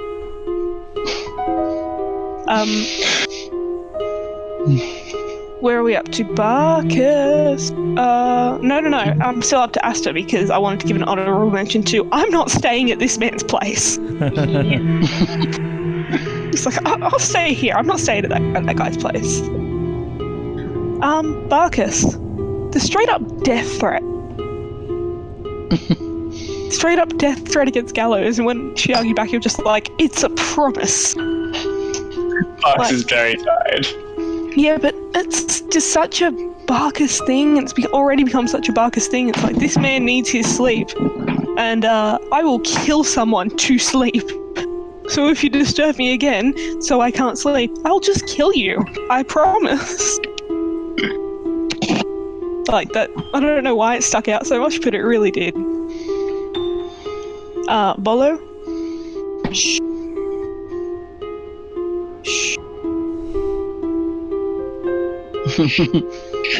And also teaching us to play ukulele. And when she was bad at it, just kind of... We're like both the bad, connection... it's okay. Like the connection between you guys that you're fostering, Jacob, is just... like, you're both fostering it, but... it's almost like a follower style thing. It's like you almost don't want to say worship, but I don't know. You don't idolize. Yeah. To be fair, no one has threatened Bolo yet. This is true. He's too scary. And just to make it clear, at this point, Gallows will die for both of your characters. So, just say the word. DM moment. Where did I put it? Oh, yeah. Oh, by the way, here's Strahd. Let's end session. Like, you had some amazing moments in there, and I did absolutely crack up at the with the punching the table, and just your representation of Blondie was just peak, and your representation of Mary was amazing. How sick was that art, though? Oh, yeah, wow. Yeah, was that? Very well done. Was that the way another that you one played done? her was touching. Who, sorry, who Molly. did that one? It was his mum. Yeah, me. Wow. Mom. Right. It's- Mama. Yeah, Hell yeah. gorgeous. The way you played her was just Thank you. wow. But no, I can't get past. Oh, by the way, here's Strahd. Let's end session. See you in Yeah. 2 weeks. Yeah, just think on it. Just Yeah. think on it. So now I'm Fine. just- So, I think I. do you remember how... Sorry, you No, you. Strahd was like 80 hours worth of campaign? Yeah. Well, it's like now down to about 10. 8. Yep. Yeah. That's it. Should I roll a new character? If you're so inclined, we'll find out. That's a yes. All right. Cool. We'll find out. Yeah. So. Yep. Gallows dies, you bring your cousin Hallows. Hallows. What is your I threw intention the whole- here? Four-leg. Just to spread hallowed land and resurrect my cousin. What's your favorite spell? Yeah. Just like. No. Oh, no, right? Ben Club was just saying that the howl went exactly at the right time on the stream. But yeah, favorite spell? Well, I did have down just. She's been holding it together, but I'm really glad that I managed to play it right, because Gallows has been holding it together and just kind of almost ignoring the fact that, hey, this Alston guy that she kind of likes he's died a few times and he's admitted to it. But like being able to play it as, hey, I had to watch this thing happen to this old woman who lost her kid and it just really touched me, and then I had a scene with Asta that was like, oh, I'll have to, talking about my parents. And then Alston just annoyed her a little bit. And I was like, okay, can't ignore that anymore. Really can't ignore that anymore. So, yeah, I'm really glad that it was obvious that it was the day that actually broke her, rather than she just suddenly deciding to be how I take an issue with it. Yeah. Because I've just kind of been, putting it off, like, oh, I'll deal with this later, I'll deal with this later, I'll deal with this later. And then there were a bunch of undead outside, and there was the undead, he might not be undead. And it just kind of all stacked up. And I'm glad I could actually portray that, because I didn't know if I could. So, also, the fact it might be a little workaround for Gallows. For some Also- reason, she likes Alston. I was going to say, recommendation, we potentially name this episode Bolo's Guide to a Good Night's Rest. Yeah. Yeah, that's the episode name. I was watching a few of them pop up in the chat when we were playing. All of them. Oh yeah, I did say Bolo's Guide to incorrectly guessing the best spell in Yeah. D&D. Yeah. And first of all, how dare you? Second of all, Deja vu. What's the matter, you? exactly. Playing Bark. Okay, Aston. Dude, old school notes. What the hell? Old school notes. Oh, it just makes this whole thing even more real. Y'all thought I was going to take that many madnesses and not Dude. keep notes of the fucking shit I got for it? You know So excited how about the old school notes. If you watch my face when you start reading it, like I'm like, okay, like it's like, oh, so that's how we're playing. Okay, damn. Yes. Hey Josh, you know how I said he hasn't shut up about this for years? Yeah. That's what I meant. I wasn't kidding. Oh, He man. used this expensive leather-bound hand-pressed paper book that I got him for his 19th to take notes on this character. Oh, and it continues. And he's actually described himself writing in it too, which I love. And he interacts with it too, which is just awesome. The beheading was dope as fuck. Like the butchering of Mad Mary was amazing. I love that so much, and I love describing it. Closing of the door and making the noises for closing the door in people's faces. That was for me, like, it was really powerful, and I was like, man, it puts me right in the scene. Oh yeah, when you did that closed door, he's like, look, Gallo said she's probably gonna kill me if I'm an undead. Just in case you need to know why we're coming to blows. And you close the door. It's so good. Telling Ismark that you got out. And that whole scene of you describing how you got out and back in was really cool. I really like that too. Yeah, but like I just love Alston so much. I'm so keen to see how this all ends, if it ends, and where it goes. Okay. Error. Being the Ismark handler and trying to push, like, make sure the narrative doesn't jump off. Am I cutting out? A little bit. Yeah, because we're losing frames. I don't know why. So I'll try and get through it as fast as I can because I don't want us to crash on the stream. Yeah, so being the Ismark handler was really cool. Yeah, something's wrong with my PC. I don't know why. But yeah, so being the Ismark handler, and then I also have here asking Ismark to apologize. Look, you've insulted them. Perhaps you should apologize to them. Like, that was really cool too. And then, well, I thought if he's gonna be a part of the story, we're gonna need him to be fucking to like him. Yeah. Otherwise, we're not gonna get anywhere. Hey man, you could murder him where he stands, and there's still story. I've been in the ring of improv DMing for a while now, so yep. More than happy for him not to be involved. It's interesting, I'll say that. It's not the beaten path. So, Asta, my god, your one-on-one scenes tonight. What? Dude! Boom! Amazing! Especially like even the non-one-on-one scenes were amazing too. Like your interaction with Mad Mary and literally breaking her neck. Awesome. Also, almost making me cry on stream because of the sub. So, yeah. Yep, that was amazing. Thank you. And interacting with the chat and stuff like that too. Like, that's super important. And I've got these points for being. Do you guys get points for sitting in the chat as well? Yes. Yeah. Okay. I have 3.2k. Oh wow. Okay. Yep. I think I had just over 1,100. I think I didn't post anything. It's dope. I loved your description. 10 minutes and then you'll get bonuses. But I loved your description of like taking off the blindfold, describing the milky eye, and then also like that one-on-one bowler scene is like so much heart. I love it so much.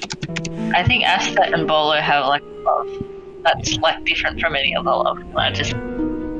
It's super awesome. I also loved you and Gallows as well. Like in that moment where you're like, maybe one day I'll tell you about my son. Maybe one day I'll tell you about my mum. I was like, whoa, my heart. Damn it. Bowler teaching Asta how to play ukulele. Oh man, I love that so much. You just yeah, take that back. Yeah. Did I say Barkus? Barkus. No, Bolo. Oh, did I miss? Oh, I've got it written down in certain order. You missed Barkus. Did I say Barkus? I don't think so. No. Sorry, Barkus. Barkus. Did I? Just the bloody butcher scene is so visceral. Getting up and putting your crutch in Ismark's face. It's so funny. I love that so much. Just that awkward situation where it was like, well, I don't want to touch it, so you don't have to touch it. But I want to touch it. Okay. So it's just the back and forth is amazing. But I think the bloody butcher, and then also when someone said, I'm pretty sure Barkus is gonna lose his shit here, and you're like, yeah, you know what, he would, and then like literally storming to Alston's room, and then being like, don't do that again. Like that was, it was brilliant. I love it. And his backstory. Also, asking about the marks as well, keeping your character connected to his backstory and his goals is super important. Like asking, does he have a mark? Does he have a mark? It's not annoying. Keep doing it because you need to be asking these things. So don't ever feel like you shouldn't ask because I'm all about you asking. And when one shows up, I'm pretty sure shit's gonna hit the fan, which is amazing. Yeah, it's gonna be interesting. Okay. But I wouldn't be too worried about the loss of the character who was still super strong and you're playing him really well. But I think that you were just internalizing those feelings. So think on it, reflect on it. But I don't think anyone here didn't think you weren't playing a strong Barcus. No, you were playing a really strong Barcus. No. So Cool. But yeah, I mean, trust me, take it from the guy that always second guesses the things he plays and puts on screen and NPCs and running the game. Like, you just got to get used to those feelings and always just try and perform as well as you can. So, but you did amazing. I loved Barcus tonight, man. He was a strong character. Like, his scenes were strong. It was, yeah. I would squish those ants. Yeah, I think the time is. Bolo teaching how to play the ukulele. I said that already. Spell description on the staff. Oh, so good. I want to know what happens when you hit What did I cast? Man, Can I have a guess? there's even a description for when he swings it. Can I guess? Yeah. Is Shillelagh? Yeah. Yeah, cool. Yeah. Yeah, I know. That's okay. Yeah, he didn't get to swing it around, and I had a sound effect for that and everything. Like, as soon as that throwdown happened, I was like, oh shit, Bolo's gonna step up now, and he did, which was sick. Then we have there's just so much strong Bolo stuff, and then I love his voice, the way he speaks as well. It's so dope. And then calling Ismark annoying as well in Bolo's voice. Not like little man. It's so good. Connecting via wire, like mental wire. Dope as fuck. I love it so much. Gallows, just how quick you were in that one-on-one scene about the perhaps one day I'll tell you about my son, perhaps one day I'll tell you about my mom. I was like, it was amazing. It was just like done. There was no pause. It was just like straight into it. The whole scene with Mad Mary, like, to be honest, I think most people just like do, like, she's a mad woman and just walk off, but you turned it into a whole thing and you know, what's the word, enabled that scene to happen with your fellow players that wanted to interact with it. It was awesome. And like taking the doll with you too, and then even asking about the tag. Masterful. I have So Strong here, but I don't know what So Strong is. Don't know what So Strong is. Oh, you know what? It's probably your character portrayal is like true. The continuity is there 100%, and like the character is strong. You can, like, you know who Gallows is as soon as she starts talking and interacting with the world and the other characters, which is awesome. I think that she had some crises of character tonight that you know, she would have had to overcome. But I'm excited to see what happens next with it all. Invoking emotion, really cool. Like knowing how to tap into emotion and bringing it out of certain scenes and being in a scene and invoking emotion. By the way, everyone here is really good at evoking emotion as well. Especially like, yeah, everyone here knows how to play that loop and play that thing. But I think I'm just talking more about the Mad Mary scene and like getting that sadness out of her and stuff like that. Threatening Stride is probably my favorite though. You have to have balls to threaten Stride. Like, oh my god. Like, what position does that put him in? Really? Right? He's either got to just flex how strong he is, or be like, no, I'm not a petulant little child. I can take this. Okay, so we're going with Bolo's Guide to a Good Night's Rest. All of them being named Bolo's Guide. I'm so down for this. Yeah. I'm keen to shut down the stream ASAP only because it's struggling and I don't know why. So I'm gonna but for anyone that's watching, I'm going to raid someone for the first time because we're affiliate, and that's really cool. And we're going to raid a channel called The Lost Chapters. They are up to their episode 14 of their Stride campaign, which is super cool. I'd like to thank everyone that donated and cheered and subscribed tonight. I didn't think we were going to get anything, at least this fast as well, and I feel very loved. And it's only going to spur me to do bigger and greater things. So thank you very much. I expect more in the future. On the topic of subscriptions, what's the difference? Because I don't really know much about Twitch. What's the difference between subscription and following? Subscription, there is it's like subscribing to anything. There is a little monetary thing, and you unlock certain benefits for the channel. So emoticons coming soon and stuff like that. And it's essentially saying, hey, good job. We're gonna kick you a little bit and keep working on it. So yeah, that's what it is there. So I will talk more. Here's some money so you can stay at home and keep working. And more content. Yeah. All right. Yeah, no, sorry. I couldn't talk there for a minute. My mic just wasn't working. Oh, that's weird. But also regarding threatening Strahd, I knew I was going to regret it before I did it. But I'd love it so much. It's like the coolest thing to do. All right. I'm really hoping he does go with the I'm not a child, so. On the topic of threatening Strahd, It was a big power move, Get that's a roll for new sure. character. Well, let's see how this raid thing works. I've never done it before, so does it work? I don't know. Let's have a look. Do it because it gives me channel points. Is it really? Yeah. I think it's working now. If that's the case, I'm going to leave it running tonight. Log back on. There we go. Or are they still there? It says Andretta GM is raiding the Lost Chapter with 5 raiders. And then it says leave.